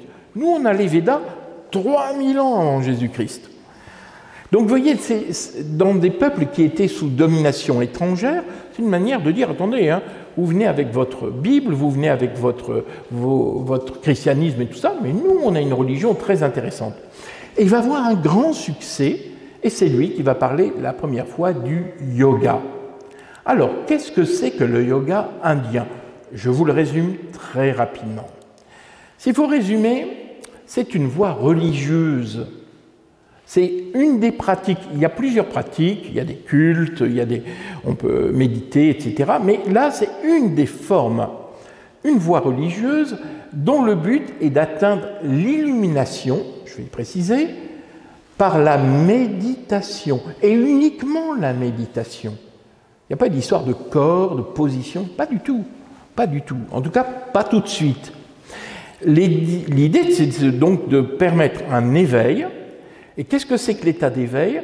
C'est une union entre son Dieu intérieur, qu'on appelle l'Atman, en gros c'est l'âme, la partie spirituelle de l'être humain, qui doit finalement se dégager de la matière et du corps, dans lequel il est prisonnier. Donc, il n'y a pas de vision très positive du corps, hein, de manière à pouvoir se fondre avec le Brahman. Qu'est-ce que c'est que le Brahman? Ce n'est pas un dieu. Hein.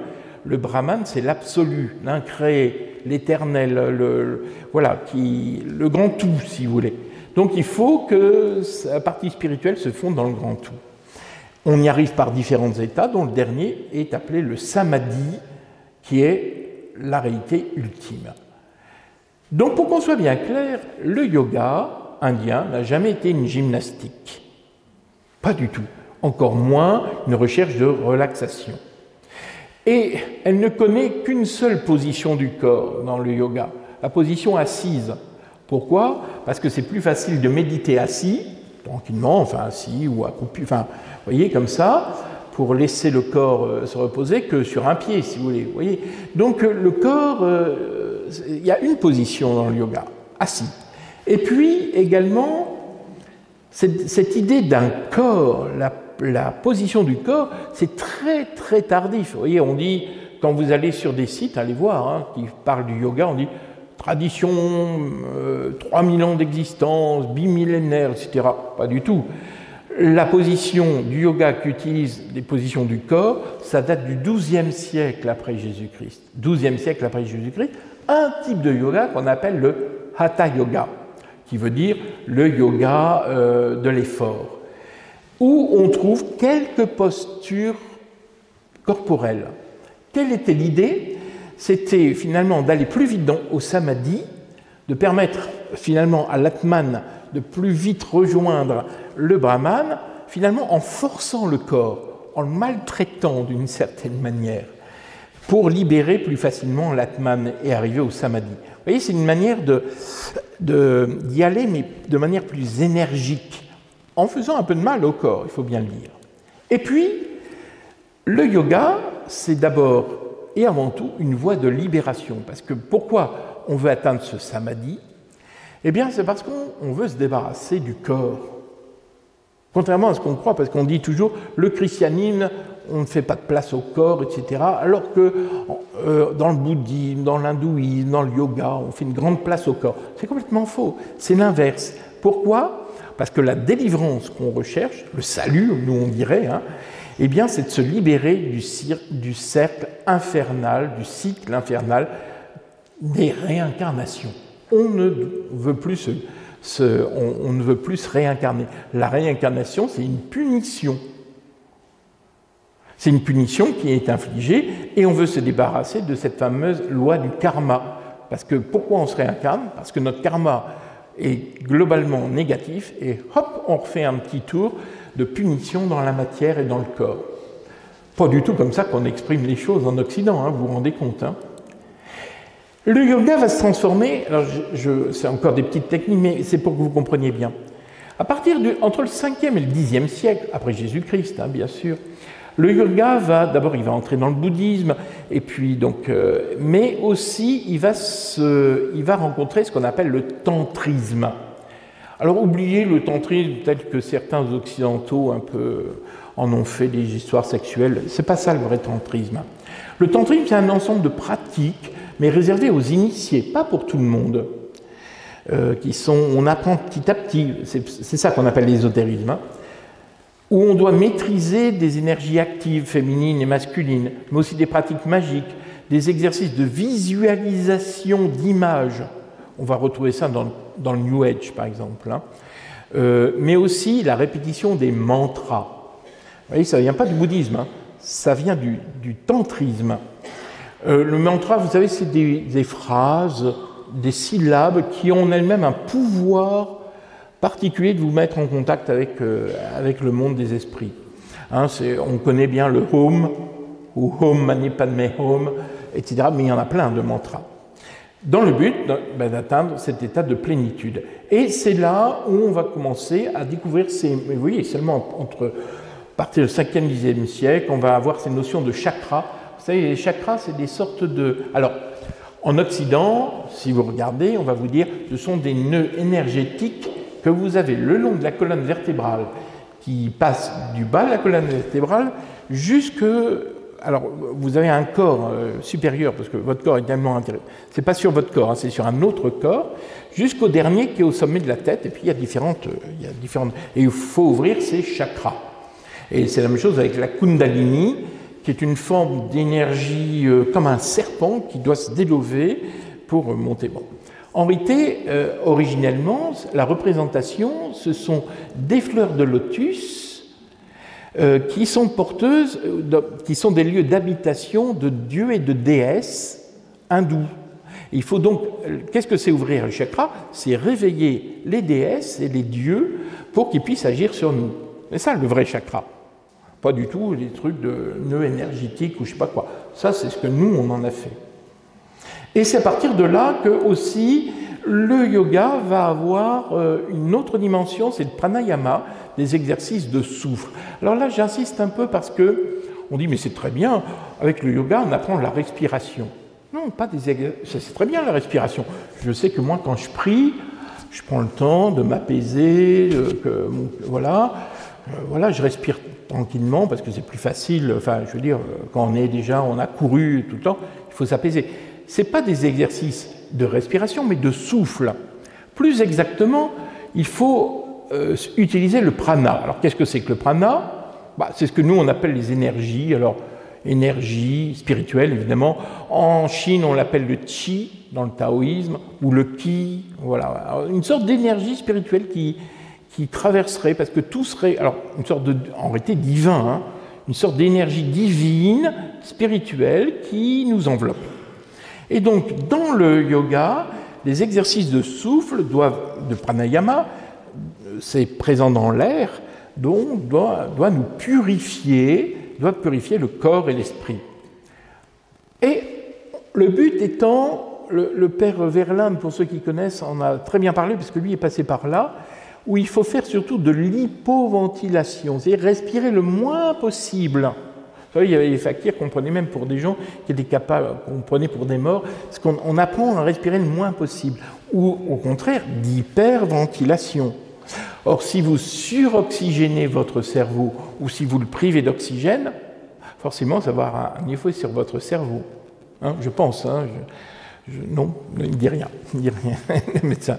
Mais voyez un peu ce que je veux dire, c'est que finalement, les états que l'on dit spirituels sont souvent des états provoqués par un manque ou une suroxygénation du cerveau. Alors j'en arrive maintenant au yoga occidental. Le yoga tel qu'on le vit, quand on dit qu'il a 3000 ans, non. Il a été fondé en 1924. Il a un siècle. Fondé par un personnage qui s'appelle Tirumalai Krishnamacharya. Et Tirumalai Krishnamacharya pratiquait ce hatha yoga, un yoga donc qui est du Xe siècle à peu près, et lui dit mais finalement ça va intéresser les Occidentaux. Mais il faut l'adapter, parce qu'il y a quelques positions du corps un peu exceptionnelles, mais lui dit ce que cherchent les Occidentaux, surtout on est dans les années 20-30, vous savez, il y avait un culte du corps, hein. Regardez les nazis, hein, dans nos régions, l'importance du corps, il fallait qu'on soit, vous savez, hein, vous voyez bien à quoi je fais allusion, hein. Il y avait une sorte de survalorisation du corps. Vous voyez, un esprit sain dans un corps sain, voilà.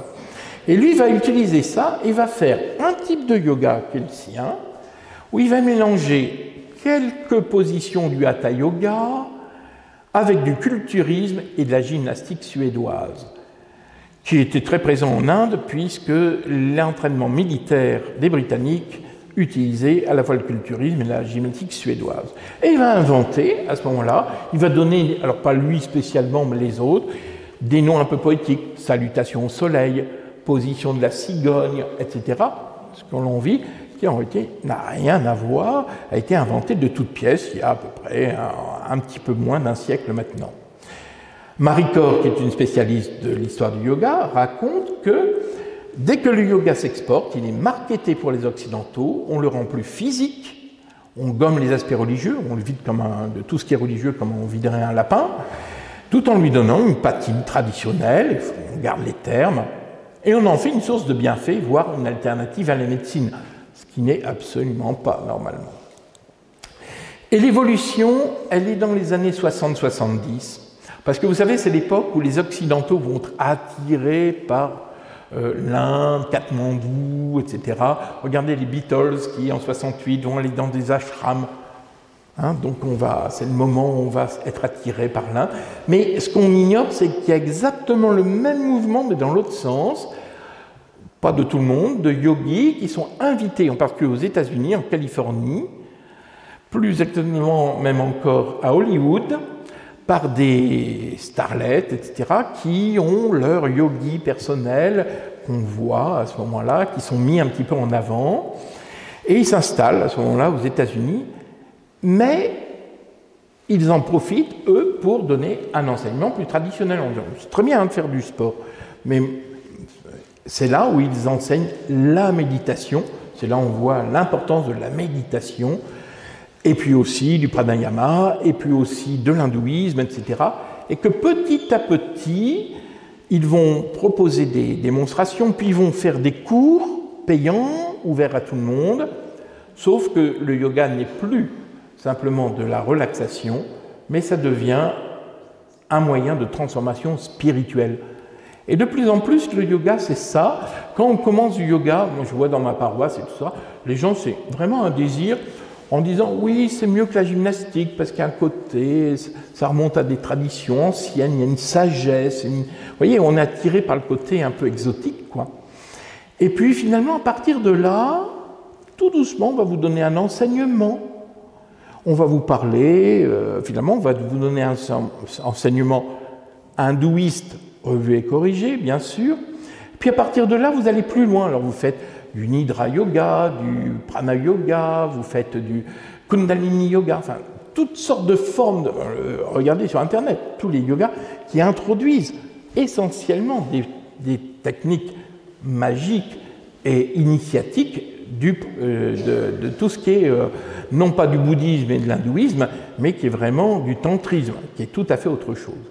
Et puis de là, moi ce que je constate, et je vois, on commence par du yoga, puis après on va vous parler d'énergie, forcément, avec le prana et tout ça, faites des massages ayurvédiques, et puis après vous allez faire donc des soins énergétiques, et puis après vous allez faire du reiki, et puis vous allez faire de la sophrologie, toute la base de la sophrologie, j'ai écrit un livre là-dessus, c'est le yoga, et puis vous allez faire la trame, etc., etc. C'est-à-dire que c'est une porte ouverte, et alors là vous entrez dans un monde, vous savez, l'enchaînement, et on commence par juste un peu de gymnastique, il y a des gens qui s'arrêtent là, et tant mieux, hein, mais on vous entraîne souvent beaucoup plus loin. Deuxième grande racine, c'est le magnétisme. Alors, vous savez, on parle beaucoup d'énergie aujourd'hui. Mais de quelle énergie s'agit-il? Est-ce vraiment une énergie matérielle ou une énergie spirituelle, quand on impose les mains, etc. Toute la base, c'est ce qu'on appelle le magnétisme. Alors, je ne parle pas du magnétisme scientifique, enfin, qui est venu après. Je vous parle du terme qui a été inventé par un certain Franz Anton Mesmer. C'était un médecin de l'époque, hein, on est avant Pasteur et tout ça, bon, qui lui était baigné par la pensée de l'alchimiste Paracels, donc, et en même temps donc de toute cette pensée qui venait un petit peu de l'ésotérisme. Et aussi, c'est le début de l'époque où on voit un peu la découverte de l'électricité, en particulier avec Benjamin Franklin. Bon. Et lui se dit, mais finalement, les maladies, qu'est-ce que c'est les maladies? Comme vous voyez, à l'époque, on ne parlait pas encore de microbes, on ne parlait pas, vous voyez, c'est bien avant, quoi.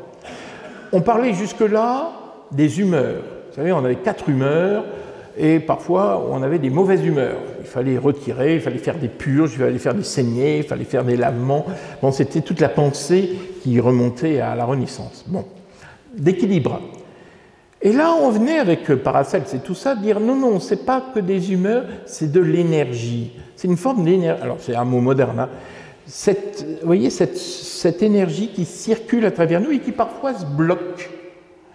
Alors qu'en Chine, on appelle ça le qi, vous voyez, toute la médecine chinoise qui a donné l'acupuncture, hein, donc au XVIIe siècle, et là-dessus, une énergie qui passe par des canaux, des méridiens, et puis il faut des petites aiguilles pour qu'elle circule mieux. Et c'est la pensée occidentale de tout ça, etc.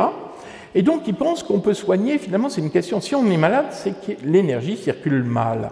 Alors il va se servir d'aimants, puis ça ne va pas marcher.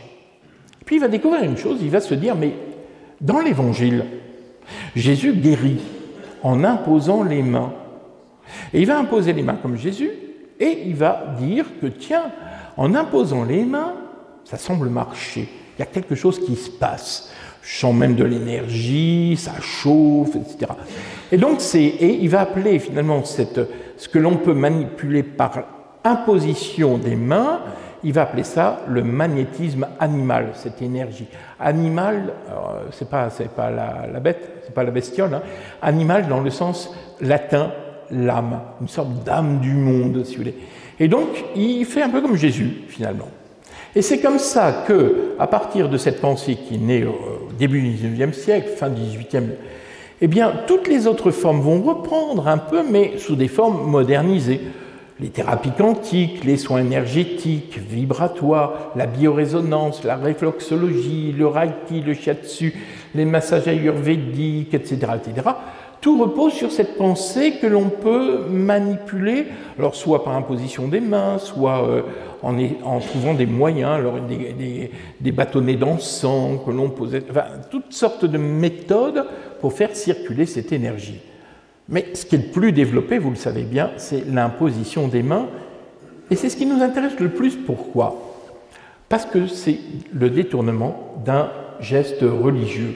L'imposition des mains n'est pas neutre, a toujours été un signe religieux. Qu'on trouve dans l'Ancien Testament, par exemple. On voit des impositions des mains pour transférer les péchés des hommes sur un animal. Geste de bénédiction, qu'on utilise encore dans l'Église, hein, on impose les mains. Bon. Installation dans une fonction, ça aussi on l'utilise encore, vous voyez, quand on devient prêtre, on nous impose les mains. Hein. Bon. Dans le Nouveau Testament, c'est là où on voit, pour la première fois, parce qu'il n'y a pas ça dans l'Ancien Testament, une guérison en imposant les mains.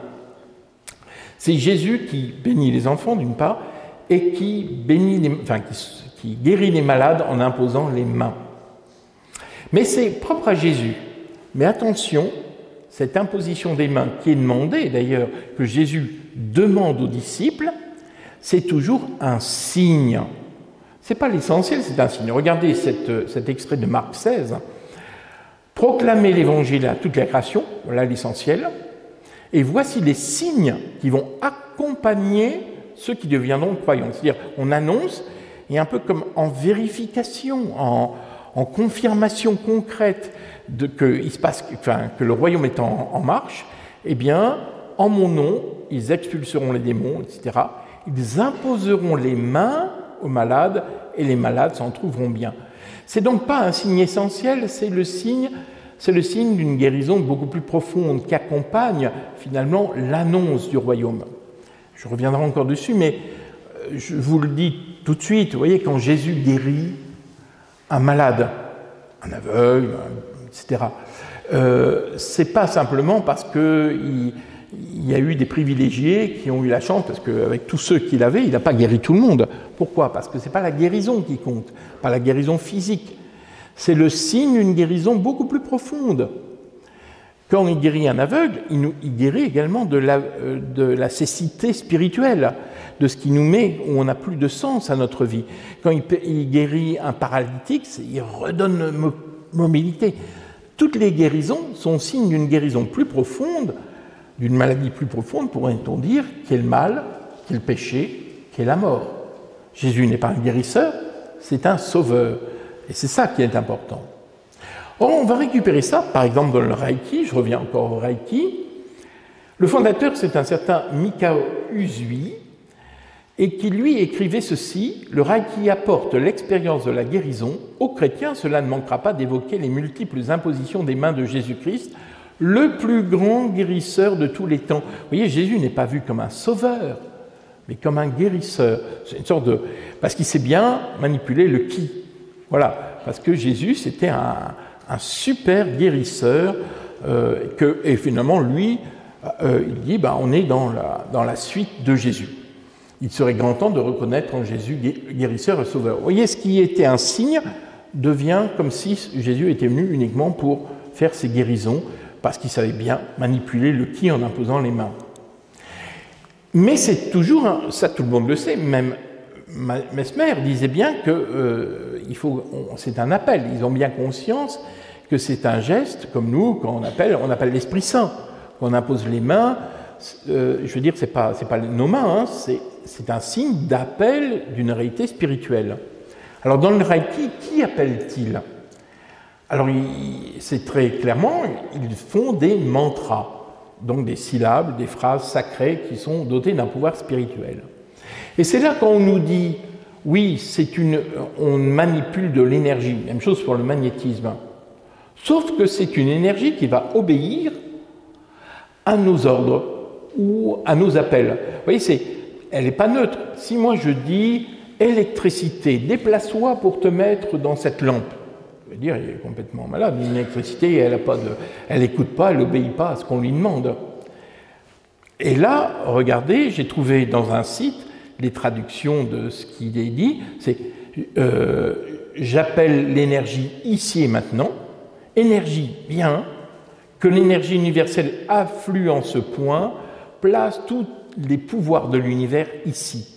Donc on voit bien qu'en réalité, cette énergie, elle est portée, si vous voulez, d'une certaine manière, par des êtres qui vont répondre à nos appels. Vous voyez, ça n'est pas une énergie neutre, parce que ça répond. Et la plupart de ceux qui imposent les mains, les magnétiseurs, vont dire, oui, on ne le dit pas, mais en réalité, on appelle, certains disent des anges, d'autres... Ça passe toujours, ce n'est pas une énergie qu'on serait capable qui, grâce aux mains, marche. Il y a toujours un appel par derrière. Mais qu'appelle-t-on? C'est toute la question. Dernière chose, c'est la magie, troisième grande... Alors, la magie, qu'est-ce que c'est? C'est une action sur le monde matériel, mais en utilisant des moyens surnaturels. Soit en utilisant des forces occultes qui seraient cachées dans la nature, soit en faisant appel à des entités. Alors, certains disent des anges, des êtres de lumière, des esprits guides, peu importe. Alors on pourrait se dire, mais finalement c'est la même chose que la religion. Nous aussi, après tout, on fait appel à Dieu, on peut prier des saints, on peut prier des anges. Quelle est la différence? La différence, elle est dans la finalité. La magie, c'est d'abord une expérience de pouvoir, où l'homme essaye de manipuler le sacré, le spirituel, pour le mettre à son service, pour obtenir un résultat. Et ça marche à condition de faire de la bonne exécution du rituel. Sinon, on obtient quelque chose dans la prière, on remercie. Là, il n'y a pas de merci, il n'y a pas de s'il te plaît, il n'y a pas d'action de grâce, quoi. L'expérience religieuse est tout à fait différente quand nous prions. C'est une attitude de vénération, de gratuité, on se tourne vers Dieu. Le croyant prie Dieu par amour d'abord, il n'y a pas d'amour dans la magie. Et on n'attend pas forcément un bienfait immédiat. Quand on prie, ce n'est pas toujours pour obtenir quelque chose. D'ailleurs, il y a une prière de louange, il y a une prière où on loue Dieu et on aime Dieu parce qu'il est Dieu, quoi. Et la prière, la réponse à la prière ne dépend pas de la manière dont on a formulé cette prière.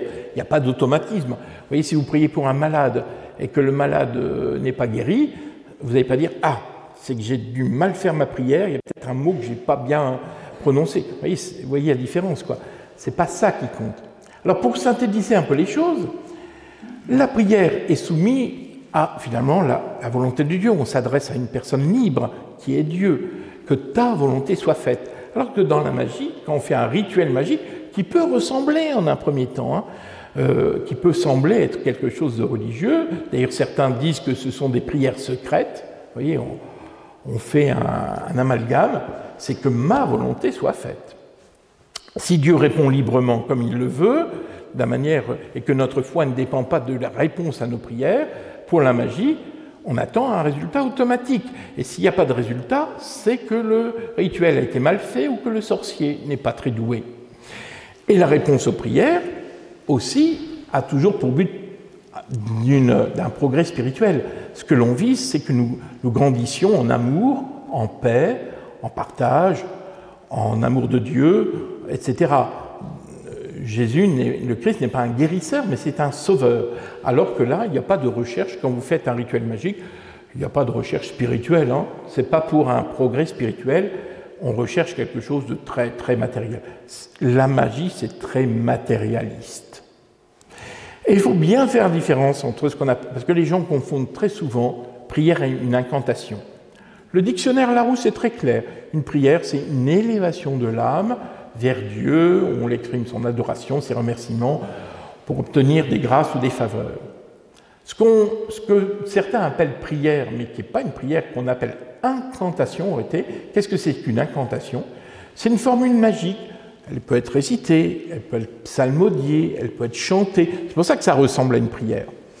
Mais qui est faite pour que ça puisse, si on applique bien la formule, ça puisse agir sur des êtres surnaturels qui vont agir.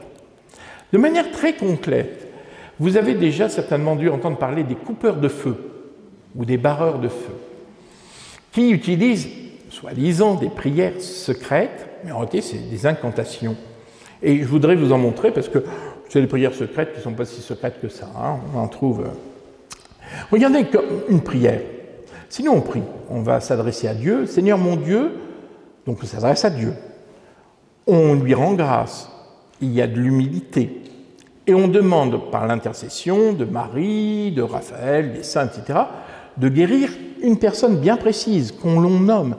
On va guérir, ce n'est pas une guérison au hasard. On demande, telle personne a besoin de ton aide. Et on rend grâce, on le remercie. Si guérir, c'est formidable, ou au moins être près de la personne dans son épreuve pour lui donner la force de demeurer dans la foi, la paix et la confiance. Ça, c'est ce qu'on appelle une prière. Une incantation, alors cette fameuse prière magique, regardez, notre Seigneur et Saint Jean, en se promenant par les champs, ont trouvé un petiot tout embrasé. Notre Seigneur dit à Saint Jean, souffle 3 fois sur lui, soufflez, en faisant des signes de croix, et le feu de son corps sortira. Alors vous allez dire, oui, mais vous voyez, c'est chrétien, puisqu'on parle du Seigneur et de Saint Jean. Sauf que ça, c'est des termes. C'est parce que c'est né dans un contexte chrétien. Moi, je connais un Chinois qui me dit, nous aussi, on a des coupeurs de feu, sauf que c'est par Tao. Vous voyez, ça n'a aucune importance. Les termes sont des termes. Et on ne s'adresse pas à Dieu, on n'invoque pas des démons non plus, comme on dit parfois. Les coupeurs de feu invoquent, par exemple, on dit souvent que ça invoque Judas. Je vous l'ai mis, c'est normalement pour le zona. Non, on n'invoque même pas Judas. Regardez, au grand Saint-Laurent, sur un brasier tournant et retournant, pourtant il n'était pas souffrant. Perds ton ardeur, grand feu de Dieu, perds ta chaleur, comme Judas perdit Jésus-Christ au jardin des Olives par passion juive. Simplement, Judas étant en enfer, celui qui souffre finalement de tourments sont un peu comme Judas. Vous voyez, on ne s'adresse pas à Judas. Donc il y a même pas on ne va même pas invoquer des êtres spirituels. Alors qu'est-ce que c'est qu'une incantation? La meilleure définition que j'ai eue, c'est un évêque, monseigneur de Kérimel, qui disait, je trouve la formule très juste, il dit c'est un sifflet. Si vous voulez, quand vous dites cette incantation, peu importe le contenu, ça, si vous voulez, c'est une manière de dire j'appelle finalement alors, qui? On n'en sait rien, c'est ça tout le problème, à agir. Tout ce qu'on sait, c'est que dans le monde invisible, et je vais venir dessus, vous savez, les anges ont des spécialités, des missions particulières. Saint Raphaël, c'est guérison, Saint Gabriel, il apporte les nouvelles, Saint Michel, il lutte contre le mal. Vous voyez, les démons ont aussi leurs spécialités, dont certains pour le feu. Alors, vous allez dire, oui, mais il y a le don, les dons naturels. Alors, il faut bien comprendre ce que c'est qu'un don. Qu'est-ce que c'est qu'un don? Généralement, c'est qu'on devient coupeur de feu, barreur de feu, comme ça. On vient vous voir, puis on dit, est-ce que tu veux le don? Et le don, qu'est-ce que c'est? Ça appelle simplement notre réponse. Oui, je veux recevoir ce don. Et à ce moment-là, on nous donne l'incantation pour appeler, et ça va agir. Le don, c'est simplement l'acceptation que l'on puisse agir par nous et à travers nous. Parce que c'est une des règles de la vie spirituelle. Rien ne peut être fait sans notre accord, sans que nous, on ouvre les portes. Ni Dieu, et encore moins les démons, si vous voulez. Ils ne peuvent le faire que si on leur ouvre les portes, si on accepte. Même Jésus, regardez, quand il guérit un malade, il voit un aveugle et puis il dit « Que veux-tu que je fasse pour toi ?» On pourrait dire « Mais c'est tellement visible, pourquoi il lui demande ce qui... évidemment que je vois, Seigneur. » Mais pourquoi il lui demande? Parce que Dieu ne nous guérit pas sans qu'on lui demande. Il ne peut pas, parce que nous sommes faits à son image et à sa ressemblance, que nous sommes libres, et rien ne peut être fait sans l'adhésion de notre liberté. Alors quand on dit que vous recevez un don, simplement vous acceptez librement qu'on agisse, que certaines forces agissent à travers vous, et on vous donne le moyen d'appeler ces forces. Simplement, qui y a par derrière? C'est la dernière partie. C'est peut-être la Bible et l'Église qui peut apporter une réponse, même si vous, peut-être que vous en avez d'autres, mais en tout cas, voilà ce que dit l'Église et la Bible. La Bible ne dit pas que la magie ne fonctionne pas, que les puissances occultes... Et soyons bien honnêtes, ça fonctionne. La sorcellerie, ça fonctionne. Alors il y a des gens qui vont dire c'est l'imagination, c'est le cerveau, c'est les effets placebo. Ok, je veux bien. Moi je vous dis, pour avoir fréquenté, non, il y a des puissances spirituelles qui sont à l'œuvre, qui ont une vraie action. Et la Bible ne dit pas le contraire. Elle ne dit pas tout ça c'est faux. Elle dit simplement attention, n'y touchez pas, c'est dangereux. Par exemple, dans Deutéronome 18, il y a 38, dans l'Ancien Testament, il y a 38 phrases de ce style. On ne trouvera chez toi personne qui pratique la divination, incantation, magie, personne qui use de charme, qui interroge des spectres et des devins, qui invoque les morts, car quiconque fait ces choses-là est en abomination au Seigneur ton Dieu. Alors le mot abomination, ça veut dire quoi étymologiquement? C'est-à-dire on fait quelque chose qui met contre la volonté de Dieu, qui l'offense d'une certaine manière. Tu es en abomination, tu lui fais une offense, quoi. C'est ça que ça veut dire. Donc on dit finalement, ne touchez pas à ça. Alors pourquoi? Bien quand on regarde toutes les références, première chose, la Bible ne fait pas de distinction entre une bonne magie et une magie noire. Quelque chose qui est fait pour la guérison. Parce que beaucoup se disent, je reviendrai là-dessus tout à fait à la fin, on dit, bah oui, mais si ça fait du bien, ça ne peut venir que de Dieu. C'est pas parce que ça fait du bien que c'est bien. Parce qu'il peut y avoir des traîtrises de ce côté-là. Et ce que dit la Bible et l'Église, c'est que finalement, toute forme de magie est prohibée parce qu'elle fait appel à des puissances occultes. Ce ne sont pas des forces naturelles. On ne ferme pas le fait qu'il puisse y avoir certaines forces naturelles qui existent, que la science ne nous a pas montrées. Pourquoi pas? Mais la Bible n'en parle pas. Et on n'en sait rien. Pour l'instant, rien n'est prouvé de ce côté-là. Mais la plupart du temps, en tout cas moi c'est ce que je constate, c'est que finalement tout ça, ça passe par le truchement d'esprits mauvais, d'esprits impurs.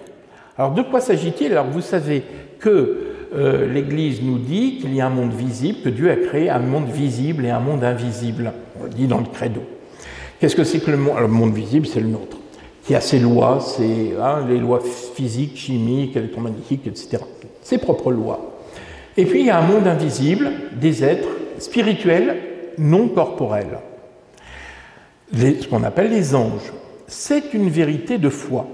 Alors, vous avez le droit de ne pas y croire, voilà, chacun est libre. Mais vous savez, ce n'est pas les croyants qui croient le plus.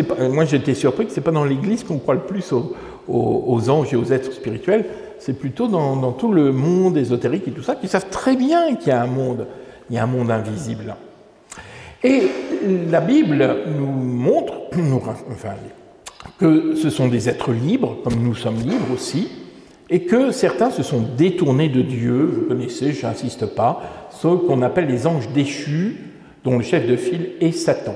Ce qu'on appelle le péché des anges, qu'on retrouve dans la deuxième épître de Saint Pierre. Ce qui fait que, quand on a ces pratiques occultes, eh bien, d'une certaine manière, eh bien, on ouvre les portes à ces puissances. Autant les anges, si vous voulez, restent discrets. Les anges, dans la Bible, ils nous accompagnent, ils ne s'imposent pas, ils ne sont pas là pour nous raconter des histoires. De toute façon, si on veut savoir, Jésus a tout révélé, donc on va faire des révélations supplémentaires, pas plus la Vierge Marie d'ailleurs. Donc ils sont discrets, ils prient pour nous et ils sont tournés vers Dieu. Mais les anges déchus qui sont dans les airs ténébreux, qui ne savent pas où aller, eux, ils ont tout à fait intérêt à entrer en contact avec nous. Et si on ouvre une faille, en se mettant en état de transe, en ouvrant voilà, à ce moment-là, eh bien, ils peuvent, si finalement, comme je vous ai dit tout à l'heure avec les fameux dons, oui, j'accepte d'avoir un don, ils vont agir. On leur ouvre la porte dans notre liberté, ils vont le faire. Bien sûr, l'action qu'ils peuvent avoir sur la matière est très limitée, elle est limitée. Il n'y a que Dieu qui peut faire créer de la matière. Si vous perdez un bras, il n'y a que Dieu, ça c'est un miracle, qui peut créer le bras. Les anges et même et surtout les démons ne peuvent pas faire ça. Saint Thomas d'Aquin dit l'action sur la matière, elle est de 3 ordres. On peut déplacer, l'augmenter ou la diminuer. Alors ça veut dire quoi concrètement? Je vous donne un exemple. Vous avez mal au dos, insupportable. On vous dit, oh, il y a un magnétiseur, ça marche, il est formidable. Vous allez, effectivement, il vous pose les mains sur le dos, il marmonne, et vous n'avez plus mal au dos. Magique. Sauf qu'en réalité, il ne vous a pas guéri. Ce ne sont pas des vraies guérisons. Il vous a soulagé peut-être, mais simplement, il y a ce qu'on appelle le déplacement d'un symptôme. C'est-à-dire que le mal se déplace simplement ailleurs. Pas forcément sous une forme physique, pas immédiat. Ça peut être, par exemple, vous avez une dépression, c'est ce que j'ai rencontré le plus. Hein. Des gens qui ont une dépression soudaine, ils vont voir leur psychiatre qui ne trouve pas l'origine. Parce que normalement, il y a une cause. Et bien finalement, vous voyez, ça crée. Ou alors, quelque chose de spirituel. Vous allez à la messe, très bien, puis tout à coup, il y a une sorte de pollution qui vous arrive dans votre esprit. Vous avez des blasphèmes, des visions très dérangeantes, vous ne supportez pas, ou vous transpirez. Moi, j'ai vu des gens qui devaient fuir, ils sentent mal, quoi. Vous voyez, les conséquences peuvent être de cet ordre-là. Le catéchisme de l'Église catholique, parce que vous dire, bon, la Bible, c'est bien, mais c'est vieux. Le catéchisme de l'Église catholique nous dit exactement la même chose. Une référence parmi d'autres. Toute pratique de magie ou de sorcellerie par lesquelles on prétend domestiquer les puissances occultes pour les mettre à son service ou obtenir un pouvoir surnaturel sur le prochain, fût-ce pour lui procurer la santé, vous voyez, même si c'est quelque chose qu'on pense être bien, sont contraires à la vertu de religion. J'aime bien ce terme vertu de religion. Qu'est-ce que c'est que la vertu de religion? La religion, c'est un mot latin qui vient du latin religare, où on dit que la religion nous relie, nous sommes reliés à notre Créateur, reliés à Dieu, qui est la source de la vie et de la mort. Or, la magie fait l'inverse. Elle vous détourne de Dieu, c'est un péché d'idolâtrie. Pourquoi? Parce qu'on préfère placer sa confiance dans des forces occultes, dans des entités, dans des choses, plutôt que de s'abandonner à Dieu, faire confiance à Dieu, s'abandonner à la divine providence. La magie détourne l'homme de Dieu qui ne pense plus avoir besoin de Dieu, voire même d'être autosuffisant. Et de plus en plus, on vous dit « Oh, vous avez tout en vous, vous n'avez besoin de personne. » Vous voyez, vous devenez centre de tout, vous n'avez plus besoin de Dieu, et finalement, c'est une offense que l'on fait à Dieu. Pour terminer, quels sont les dangers? Alors, la première chose, je vais vous dire des choses très essentielles et évidentes. Mais encore faut-il le dire. Il y a beaucoup de gens qui me disent « Ah, je vais voir ce magnétiseur, je vais voir ce voyant, je vais voir ce médium. » Mais c'est un croyant, hein, vous savez. D'ailleurs, chez lui, il y a plein de statues de la Vierge, il y a des saints. Maintenant, on met même des Bouddhas. Hein, parce que comme on est moins chrétien, alors on les a remplacés par des statues de Bouddha. Bon, il y a moins de saints, il y a plus de Bouddhas maintenant. Bon, enfin bref, peu importe. Ou des crucifix et tout ça. Mais ce n'est pas du tout une garantie que la personne est vraiment croyante. Hein. La plupart, vous savez, j'en ai fréquenté, et j'en fréquente encore aujourd'hui, des voyants et tout ça, qui se convertissent, hein, qui reviennent à Dieu, parce qu'à un moment, ça tourne mal, tout ça. Qui disent, on fait ça parce que ça rassure les gens. Les gens sont toujours un peu inquiets, mais se disent, oh, s'il y a une statue de la Vierge, on est protégé. Mais ça ne protège pas. Les statues n'ont pas de pouvoir en elles-mêmes de protection. Elles sont là simplement pour nous aider, pour porter notre prière. Elles n'ont pas de pouvoir en lui-même. Ce n'est pas parce qu'il y a une statue de la Vierge que finalement on ne peut pas. C'est pas la Vierge elle-même, c'est qu'une statue, si vous voulez. Alors il faut faire très attention, parce qu'en plus, on va nous parler, les gens vont nous parler de Dieu. S'ils sentent qu'on est croyant, qu'on est catholique, on va vous parler de Jésus, on va dire, oui, c'est des êtres de lumière, ce sont des anges. Rappelez-vous cette parole de saint Paul qui disait « Satan lui-même se déguise en ange de lumière ». C'est dans la 2e épître aux Corinthiens. Satan est tout à fait capable de se faire passer pour un ange. Et il y a des affirmations qui sont dangereuses. Vous l'avez peut-être entendu, moi, si ça marche, je souffre tellement. Et c'est vrai, je comprends que la douleur, c'est insupportable. Hein. J'ai des problèmes de santé aussi. Je sais qu'il y a des jours où on ferait n'importe quoi. Mais si ça marche, je ne veux pas savoir d'où ça vient. C'est dangereux. C'est dangereux parce que cette ignorance volontaire, c'est la porte ouverte à tous les dangers et à toutes les dérives. Les phases du style les dons de guérison ou de voyance viennent forcément du bon Dieu parce qu'elles font du bien. Je vous l'ai dit tout à l'heure, il ne faut pas confondre ce qui semble faire du bien avec le bien lui-même.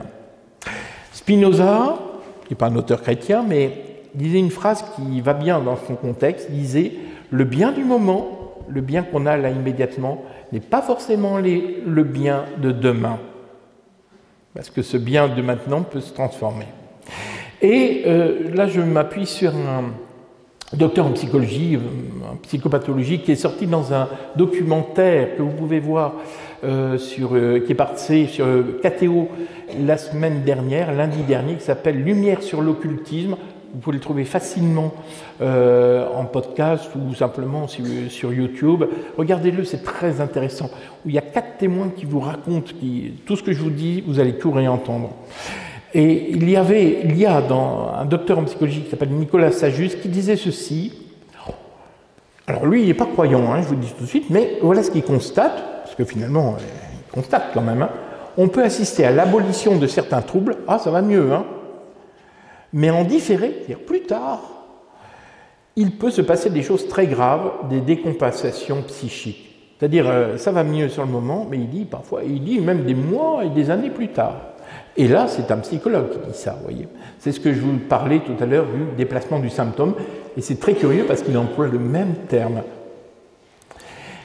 Alors, il y a le charisme. Alors, vous allez dire, oui, mais dans l'Église, il y a des charismes de guérison, il y a des gens qui guérissent. Et puis il y a des charismes de connaissance.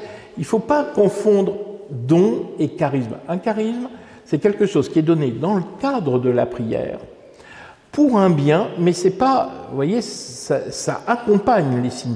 Donc quand il y a des gens qui ont un charisme, vous savez, le charisme de guérison, c'est toujours pour un bien spirituel. Et puis quand la personne qui a le charisme de guérison rentre chez elle, elle ne va pas ouvrir un cabinet pour soigner les gens. Il n'y a que quelques guérisons qui sont données dans le cadre de la prière, où Jésus continue à travers nous. Mais il ne faut pas confondre des dons de guérison, dont on ne sait pas très bien d'où ils viennent, que l'on fait à tout moment, et les charismes. Et un charisme, on doit bien le vérifier. Alors, quand on lit l'Évangile, vous savez, aujourd'hui, il y a une tendance dans l'Église aussi à faire beaucoup de... Et c'est bien, en même temps, moi-même, j'en ai fait, j'en ai pratiqué, voilà. Vous savez, des retraites de guérison intérieure, des prières pour la guérison, pour la délivrance, tout ça est très bien. Mais n'oublions pas quand même une chose. Qu'est-ce qui est central dans l'Évangile? La guérison, les miracles? Est-ce que Jésus, c'est un guérisseur, un médecin? Ou ce qui est central dans l'Évangile, c'est l'annonce de la bonne nouvelle. C'est ça qui est important. L'annonce de la victoire sur le mal et le péché et la mort. Et finalement, est-ce que Jésus, c'est d'abord un sauveur qui vient nous libérer de quelque chose de plus profond que nos souffrances actuelles? Ça ne veut pas dire qu'elles ne sont pas importantes, j'en ai conscience, mais Jésus ne vient pas nous faire qu'on soit mieux dans nos baskets. Alors, est-ce qu'il faut craindre pour notre corps?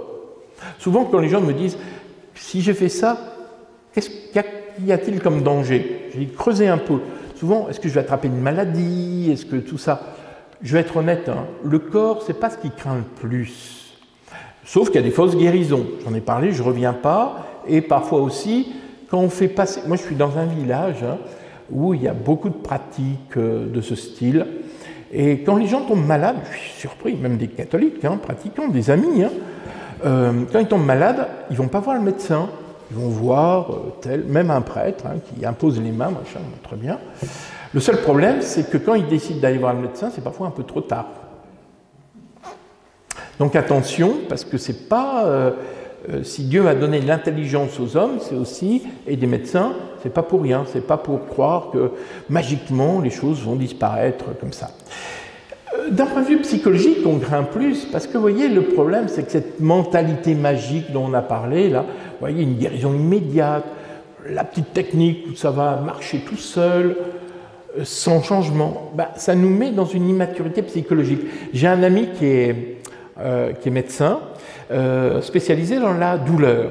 Et il me dit toujours que quand les gens viennent le voir, par rapport à la douleur, il se rend compte qu'il y a des corps des positions du corps, l'alimentation, enfin, un certain nombre de choses qu'il faudrait changer pour éviter la douleur. Puis on voit les gens qui font la tête parce qu'en disant oh, trop compliqué, disent non, non, docteur, donnez-moi un petit médicament sans effet secondaire, s'il vous plaît, et qui marche tout de suite. Il y a un truc magique, quoi. Et il me demande toujours de faire de la magie. Parce qu'on a ce côté un peu enfantin, un peu immature. C'est un peu comme le souffle magique, puis je vais terminer. Vous savez, la maman qui souffle sur la blessure d'un enfant. Il y a une sorte d'immaturité dans nos sociétés. Non, la magie qui fonctionne très bien. Alors si ça existe, attention, parce que c'est peut-être pas si bon que ça. Là où on craint le plus, c'est l'âme. Vous allez dire, oh bon, ça va, l'âme, on est tranquille. Sauf que l'âme, c'est la vie éternelle. Ne craignez pas ceux qui tuent le corps mais ne peuvent tuer l'âme, craignez plutôt celui qui peut faire périr l'âme et le corps dans la géhenne. Donc vous voyez, c'est avant tout le but du mauvais, c'est ça qu'il faut craindre, c'est qu'à travers toutes ces pratiques magiques et tout ça, on n'a plus besoin de Dieu, on se détourne de lui. Et finalement, il veut nous éloigner de celui qui est le chemin, la vérité, la vie. On n'a plus besoin de Dieu et finalement nous entraîner dans sa damnation. La magie n'est jamais gratuite, il faut que ça soit clair. Vous obtenez quelque chose, autant Dieu, une guérison, il y en a à Lourdes, c'est même pas lié à notre foi. C'est pas parce qu'on est plus saint que les autres, vous le savez très bien, c'est gratuit. Quand on obtient quelque chose par toutes ces pratiques, il y aura un prix à payer. Ah, vous avez obtenu quelque chose, vous êtes en dette et il faudra payer. Pas toujours tout de suite, et c'est pas toujours vous qui allez payer, mais ça peut être quelqu'un de votre famille. Je n'ai pas le temps de vous raconter des choses, mais croyez-moi que c'est des choses qui existent. Et la magie, finalement, parce que l'Église, si vous voulez, la Bible dit sans cesse qu'il ne faut pas y toucher, si vous le faites, c'est une forme de désobéissance. Bon, si vous ne le saviez pas, ok, maintenant, vous le savez. Donc si vous le faites, vous allez faire un péché, et le péché crée un lien spirituel avec l'auteur du péché. Ça, on ne s'en rend pas compte. Vous savez, dans le sacrement de réconciliation, en latin, c'est ego te absolvo, qui a donné le mot absoudre. Quand vous regardez le mot absolvo en latin, qu'est-ce que ça veut dire? Ça veut dire je coupe, je tranche. Ça veut dire je coupe, je tranche le lien que ton péché a créé avec l'auteur du malin. Et donc, si vous avez touché à ça, rien de tel que de demander finalement, avant tout, de le mettre dans la confession. Ça tranche, ça coupe des liens, si vous voulez, sacrement de réconciliation. Mais aussi de renoncer, des actes de renonciation. Vous savez ce qu'on fait au baptême. Renoncez-vous à Satan, renoncez-vous à ses œuvres et tout ça. Très important de renoncer. Et si vous l'avez fait, faire ces actes de renonciation qu'on fait aussi le jour de la vigile pascale. Et si vous voyez des troubles plus graves, eh bien, il faut savoir demander à un prêtre, par exemple, soit la prière de délivrance, ou voir si vraiment les cas sont très graves et vous êtes vraiment perturbé, à ce moment-là, d'exorcisme. Donc, pour terminer, vous voyez, on n'est pas dans de la morale, le bien et le mal, mais on est dans une question d'accueil de la providence, d'accueil de la grâce. Avec la magie et les pratiques occultes, on se ferme à la grâce divine parce qu'on se positionne comme les seuls maîtres de notre destin. On n'a besoin de rien, besoin de personne, pas besoin de Dieu. D'une certaine manière, on devient Dieu. Et comment ne pas entendre en filigrane par derrière cette parole du livre de la Genèse où le serpent dit « Vous serez comme des dieux ». La magie, finalement, nous entraîne à nous prendre pour Dieu. Ça y est, j'ai terminé. Tout juste, hein. Désolé. Alors, ça sera peut-être un peu difficile d'échanger ensemble, mais en tout cas, merci de m'avoir écouté. Et on va peut-être libérer parce qu'il y a la messe. Merci de votre nombre, hein. Merci d'être venu.